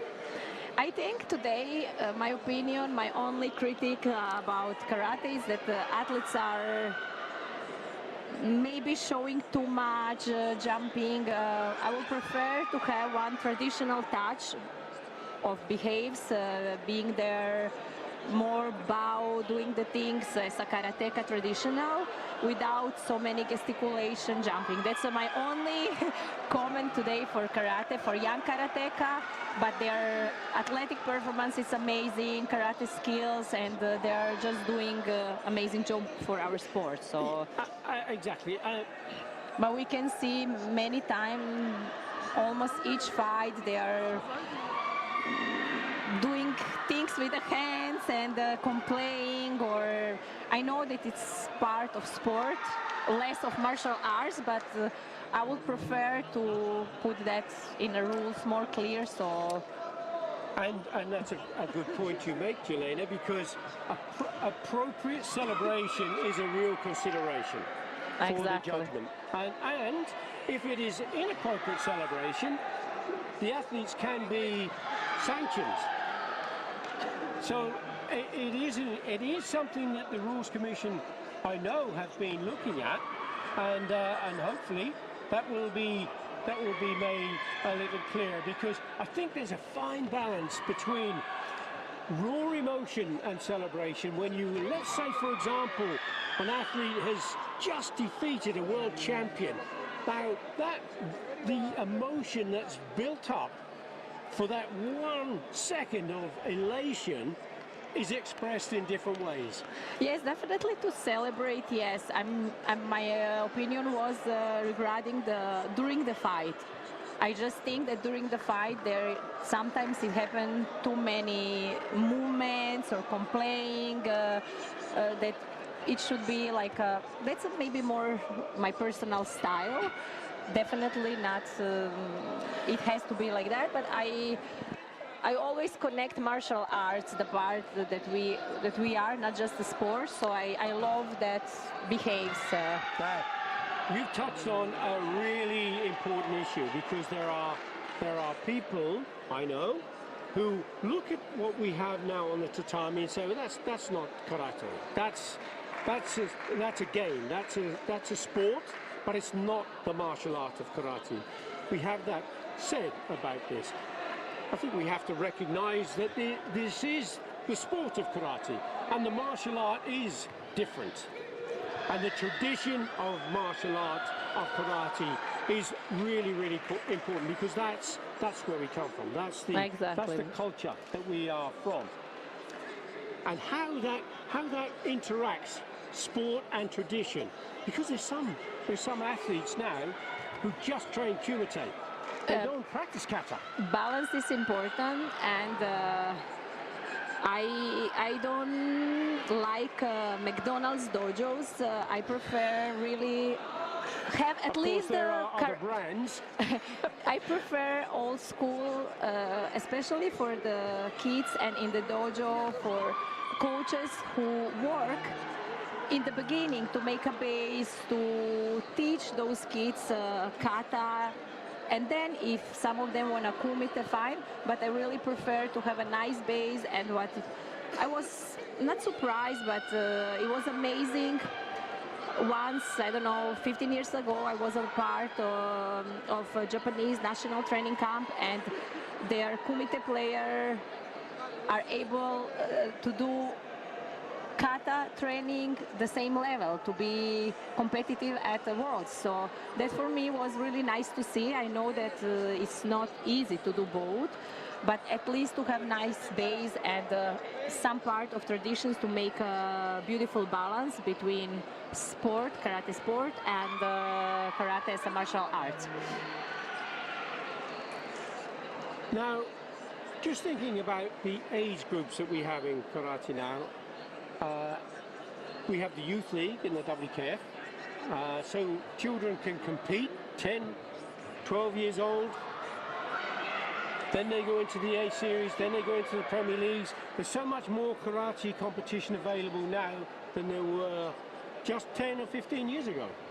That's true. I was competing minus 53 after minus 55 when the categories changed, and in this system today, I wouldn't be able to cut weight like I did before, because my peak, my goals were Worlds or European Championships, a Premier League by that time, other tournaments just to be on shape and compete. Most of the time, not even my division. So today, I think it's financially hard, and more than that, I started competing once I was 18 years old. So I think I had a long and nice career. I'm not against kids competing, but after I graduated economy, after that I studied at Kinesiology University, and it made my opinion even more clear. I'm against early specialization. I think what I say in the beginning, kids should develop, they have to work hard, of course, to compete. And I know that today it's a challenge, big challenge for coaches to make them develop and in the same time be ready for each of those tournaments, that there are many in karate calendars. And But we are developing. We are getting more and more professional. So it's a one challenge that we as a sport and coaches and each dojo, we have to find a way, again, find a good balance. But as I say, it's a lot of tournament, and for young kids is a huge challenge regarding the early specialization. Sure, but it's choices. There's a lot of opportunity. They can take it or leave it. They can miss them. They don't have, because the vast majority of karateka don't compete anyway. Because you have recreational karate. They go to the dojo. They exercise. They learn the sport. Some are in for self-defense. Some are in for competition. But karate as an activity can satisfy all of your needs. Yeah, that's one reality that we have in our sport, and I'm glad. It's amazing sport. I make a comment also. I was talking with many coaches this weekend, and some of them are struggling financially to follow all those tournaments, and we have to keep pushing and trying to find a way how to get a status to make them financially established. Yes. In worldwide, I'm thinking not just specific countries, to be able to grow together even faster and stronger. And that is exactly what we're looking for. Fantastic. So, Jelena Kovacevic Herrera. Correct? Herrera. Herrera, okay. Forgive But me for that. Kovacevic, which I think it's really hard to pronounce, you're doing amazing. Okay, yeah. I was part way there. Thank you very much for your time and best wishes. Thank you very much. I'm happy. I'm glad to be here and to stay part of karate world and see how everything is going better and better every day. Excellent. So good luck to everyone. Good luck for all athletes, competitors, coaches, and I hope see you again. Thank you. Take care. Bye bye. Well, there you have it. Jelena, fantastic.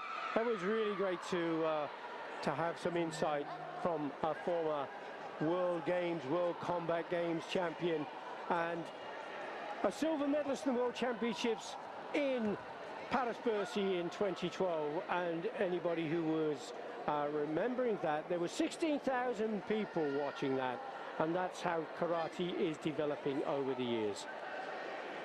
I'll come back to you soon with more guest commentators and more information and updates on the competition.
check the photos. I can make my comments. Okay. No, this will be perfect. Perfect.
messieurs, t-shirt de l'événement est en vente à l'espace boutique. Il est présenté par Dario, partenaire WKF.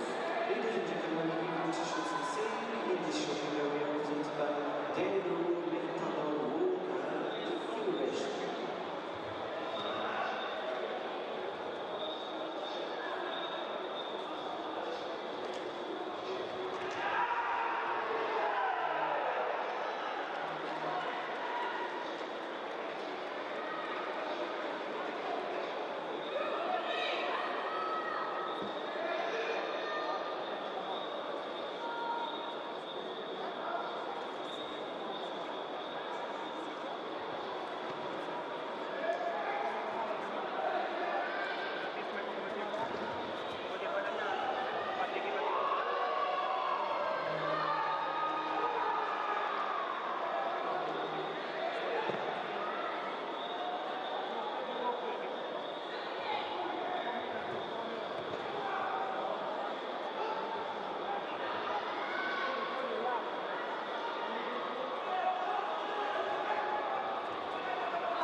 14:40 termina ese Tatami.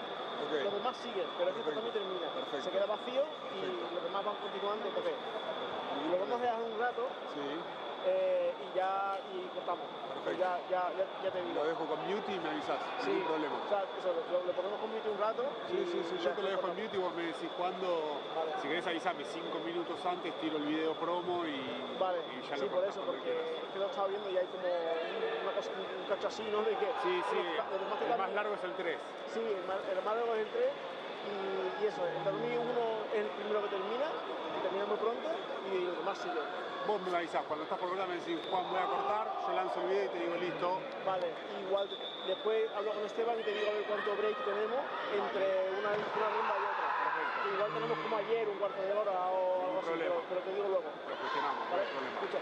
Una sola cosa, me dicen los realizadores que grafismo está bien lo que es el resultado, el code y todo lo de ahora, pero entre pelea y pelea, cuando tiran las estadísticas, dice que están teniendo mucha dificultad, o sea, que no están coincidiendo las estadísticas de cada lucha con la lucha que se está realizando. Sí. Entonces que en algunas peleas no están lanzando las estadísticas porque ponen estadísticas de otras luchas. Como que no sé cómo lo están manejando eso. Lo hablo para que lo sepan. Es tema de ellos, claro, obviamente. O sea, por ahí actualizan las estadísticas y terminan poniendo las estadísticas de la pelea anterior. Claro. Entonces ellos no las están publicando a veces. Cuando coinciden las publican. Pero cuando ven que no es las estadísticas de la pelea que acaba de terminar, no las publican. Vale, pues lo hablo con ellos para que estén vendiendo. No sé cómo es que las actualizan o cómo. Yo creo que el operador que tienen por ahí, que es el que le da el botón, que no está grabando bien. Para que estés informado. Les aviso a ellos. Listo. No está, pero ahora que me voy a cargo lo hablo con él. Vale. Gracias.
Možda kao drugi prođe.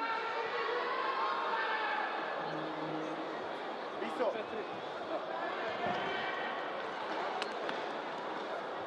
Nemamo više, možda kao drugi prođe jer imam 8 grupa. I 4 drugih najboljih polazi. Samo pogledajte sad.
¿Cuánto tiene de batería esta mierda?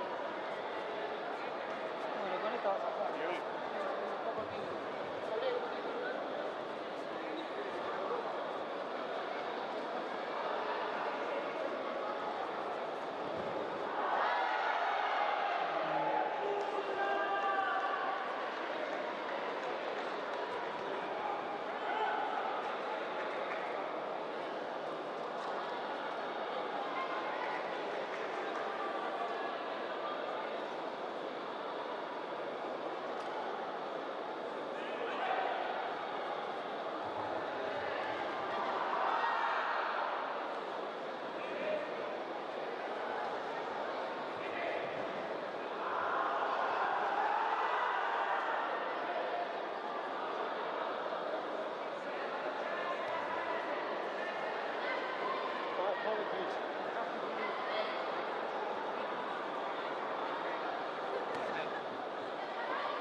Okay, perfect.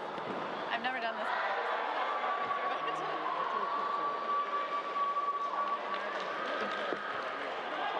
So, before we put the headphones on, let me just get this fired up.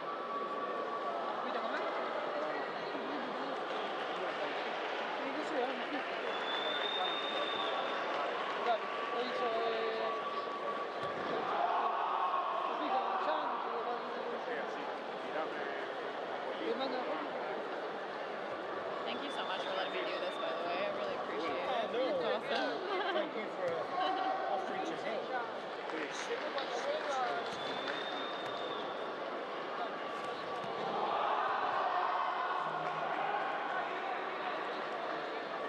Basically, we have 4 tatami, as you see here on the screen, and each one of those tatami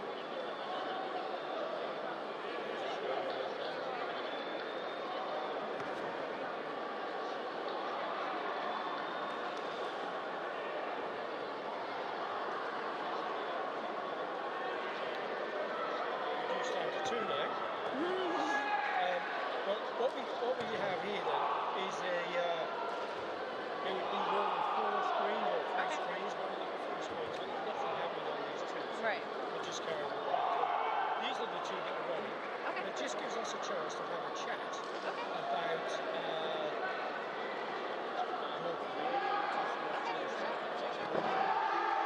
is how it works. And this is off. This is off. And it's down. We won't be able to hear each other speaking on this, so I keep one of them off. Normally you'd be able to, but these ones, for some reason, they're not.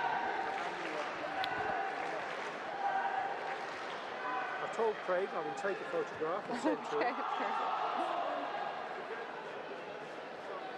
So, Okay, perfect.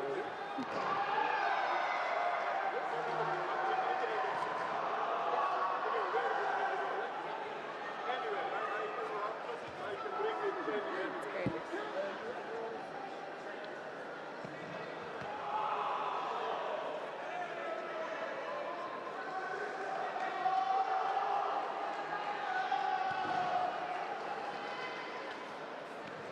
So just before we start, that last little twisty one, that's my daughter-in-law. She said, oh, you always do the same angle, so do I like that? Cute, that's Just to keep awesome. her- That's cute. Oh, sorry. It's important to keep the girls happy, I guess. Oh, yeah. I'll send that one to her. Perfect. And my son goes, oh, for goodness. What are you doing that? We're all twisted up here. There's always one. There's always one. That's amazing. Right, so I'll introduce you, Kate. Okay.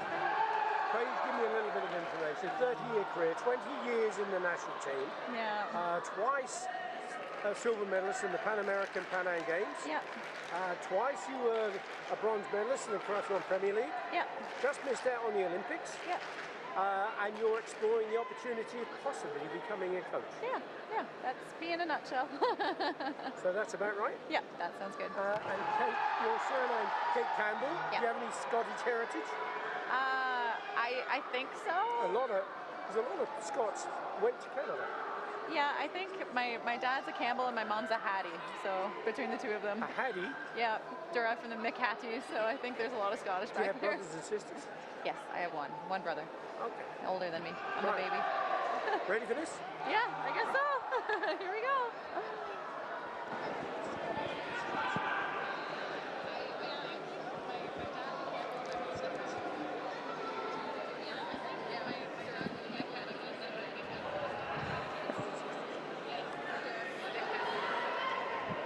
Okay, so we have our next commentator, guest commentator, Kate Campbell from Canada.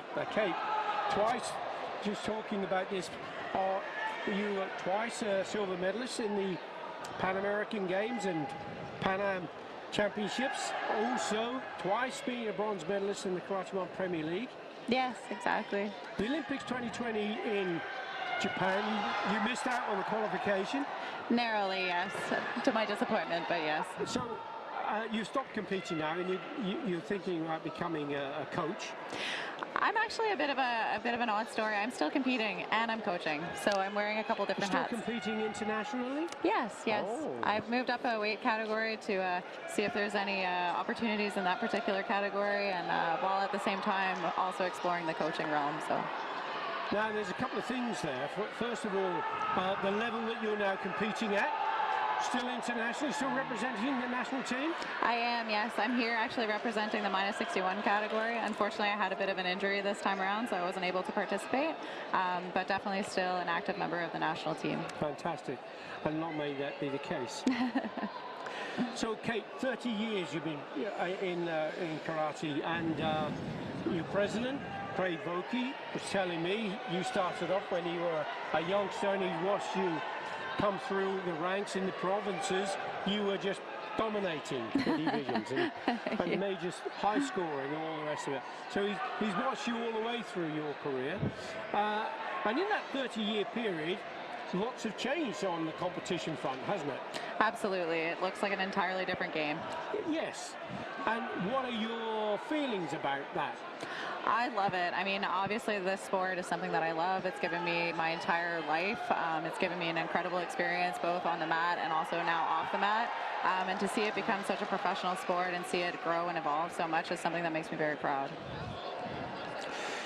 This is a world championship, individual world championship year. We are in Paris, Pierre de Coubertin.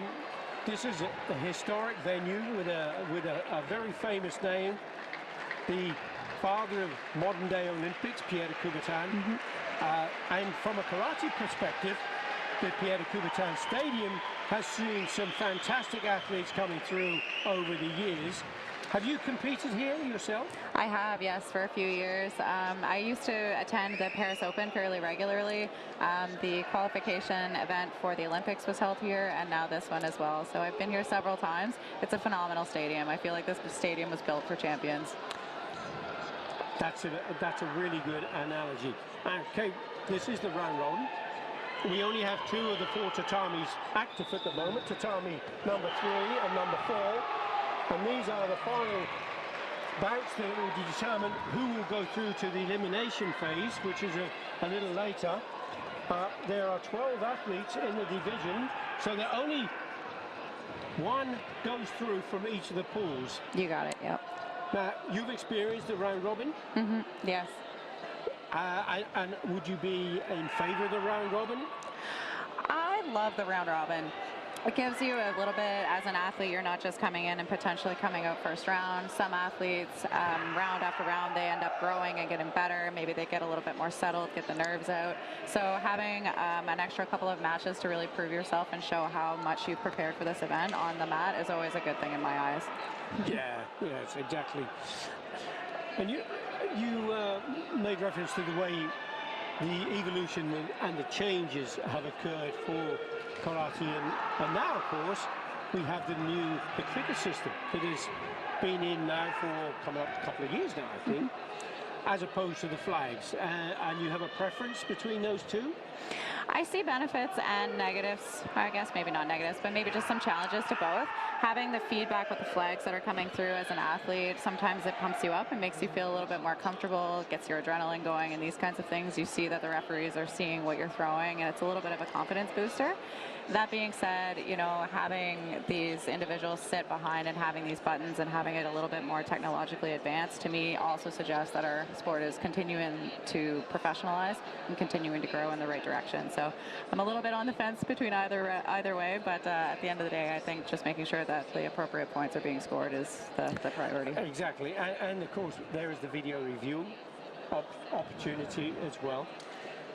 When you have the flags, you may have one judge who goes for a score and others don't. You've got to have at least two to give a score. And when you have the flag system, maybe the coach will think, I agree with that judge, I think that was a score, and he'll put in the card. Sometimes, though, the video review doesn't give the score. And the judge, from their perspective, it was a score, but from another angle, which you have with the video review, the technique may have missed or was too short, or there's something not quite meeting the criteria for IPPON. With the clicker system, it's very much a private vote, isn't it? So there's no indication to the coach or the athlete if it's a score or not. So you don't get a chance to have that feedback that you referred to. Yeah, and I think too, like with every change and every element that comes into our sport, you know, the coaches are very, very smart, and so are the athletes. So they're continuously adapting to what they need to, and increasing the level and making sure that the points that are scored are perfect points. So when a coach is going for that video review, they know it's in. Right. Now, I'm thinking about equality here, Kate. Okay, we've seen changes. When you started competing, you would have been competing for 2 minutes. Now it's 3 minutes, the same as the guys. Do you feel the sport is now becoming more gender equal? More opportunity, there's equal opportunity for everyone? I see some serious development in that space. Coming from a female athlete perspective, I actually like the 3 minutes. It gives me a little bit more time to create a game plan and really settle into the match. And, you know, if you're winning or losing, this gives you a little bit more time to adjust based on what you're facing. I think I've seen a lot more equal opportunities. I see a lot more female referees, for example, a lot more female coaches coming into the scene. So I think this is really important, especially for those young girls that are coming up and looking at different positions that they may hold someday at this level. Yeah, absolutely. It's really good. I guess there's, I mean, this is an individual world championship year, so, and there are only going to be 32 contesting the finals in Cairo in Egypt. And this is the qualification tournament, but it's very much part of the world championship qualification process, isn't it? Phase 1. Phase 2. Maybe this is phase 2, isn't it? Because the pre-qualification, the 24 athletes in each of the divisions, and that came about, didn't it, because of the world ranking and the continental successes that they may have had. 6 places only going to be determined here, and then the final 2 universality positions to make the global event really exciting. Are you intending to go to Cairo? If I qualify, that would be phenomenal. Of course, my fingers are always crossed. If not, though, I will be sending my support to any of the Canadians going. I know a couple of us have already qualified, so really excited to see Canada represented at that level. And I know that we've got a solid team of coaches going as well. So definitely, if I'm not physically there, I will be in heart and spirit. Absolutely, absolutely. And with live stream and the like, anybody can watch it from anywhere in the world. Absolutely, absolutely. I will be definitely tuning in, for sure. Just thinking about your training schedule and how you worked. Now, did you were professional karateka, or do you have other work? I'm fortunate to actually have other work. I currently work in the safe sport world in my home. I represent the east coast of Canada, so a very small area, but I have the opportunity to work in the safe sport realm. So I work in sport day in, day out, and then on my off time is when I'm training. So I definitely love sport, must at this point. Absolutely, absolutely, fantastic. And you have your own dojo? I have a dojo that I attend, but it's not my own. I train with one of the national team coaches in my area, which again I'm very fortunate to have in my area. He's been my coach since I was 14 years old and has seen me kind of come up through the ranks as well, similar to, like you say, my president. So yeah, I have that dojo that I attend, and then I also have other dojos that I drop into where we have fight nights and these kinds of things. And then of course all the strength and conditioning that comes with it. It's definitely a comparable full-time job to my own full-time job. Right, that's really, really good. And your work with the National Federation, obviously you're here, you're injured, you have that to contend with, but with the rest of the team, you're spending a lot of time with the team, getting them motivated and trying to do the best you can in that relation? Absolutely. I think, you know, I've been around for a few years at this point, so, you know, I do have a level of expertise and a little bit of comfort in this space. We have a great team, a phenomenal team that has a phenomenal energy and a phenomenal spirit, so being around them is quite contagious almost in that space. And they all performed absolutely incredibly. I'm so proud of all of them. So yeah, it's definitely been a different experience being here this time around, whereas I wasn't physically on the mat, but just equally as an amazing experience. And I also can attest that to the coaches and all of the support staff that's with us here today.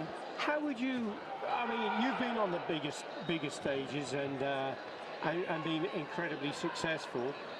If you were talking to youngsters coming up, what advice would you give them to be able to cope with the pressures of competition? Have fun. I think that's the reason that I've been in this for as long as I have. There's an element that I absolutely love, and I never get lost in that space. Being on the mat and representing a country that I love to my core, and representing a sport that I love to my core, comes with that pride, but also just having fun and getting out there and showing everybody how much preparation you put into things. At the second I think that it doesn't become fun is the second that you need to just kind of take a step back and be like, okay, well, this is sport at the end of the day. So if you participate with your heart and soul, then it should be fun as well. And the opportunity to travel that comes with that, and meeting people, going all over the world. Do you really enjoy that element? I love that. I got one of those scratch maps, one of those maps that shows where you've been all over the world. And it's incredible to see, you know, my career where it's taken me all over the country. And I have a lot of friends back home who might have different interests outside of the sport world who haven't traveled near as much as me. So I feel very fortunate to have that. Some of my closest friends, actually, I've met through karate, including some of the bridesmaids that recently stood in my own wedding. So it's just been a phenomenal experience over these past few decades in this sport. Wonderful, wonderful.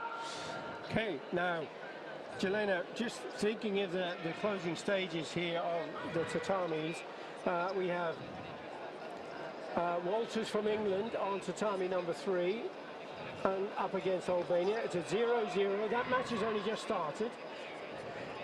Turkmenistan against Bulgaria on tatami number 4, and that's a score of 3-2 in favor of Bulgaria.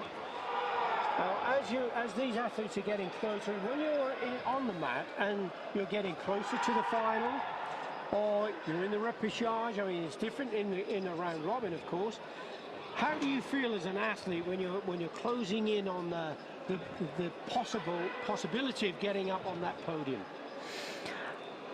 Definitely it's a management of stress and a management of pressure. I mean, at this level, all of these athletes know that the closer they get, the more there is at stake.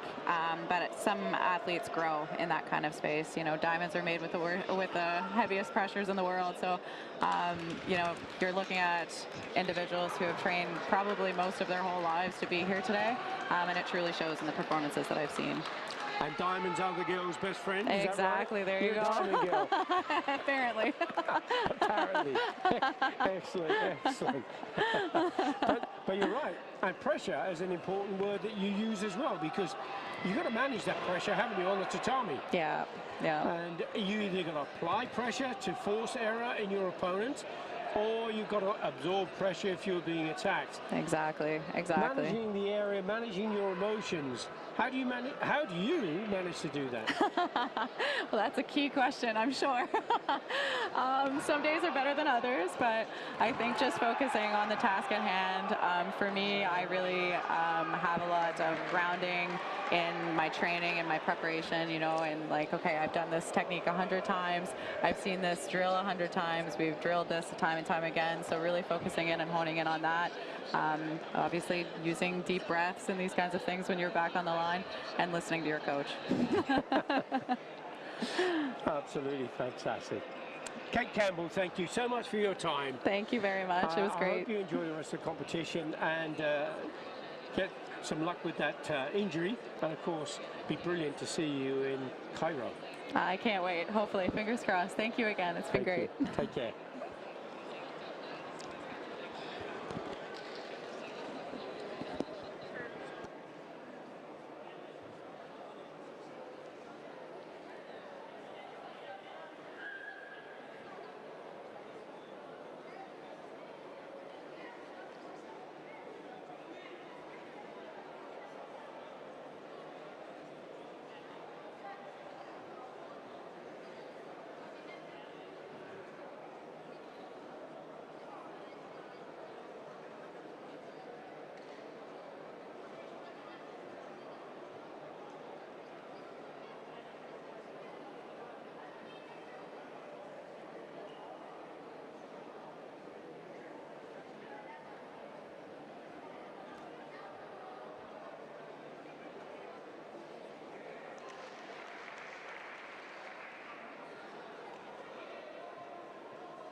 In life, you have only one question. Is it worth fighting for it or not?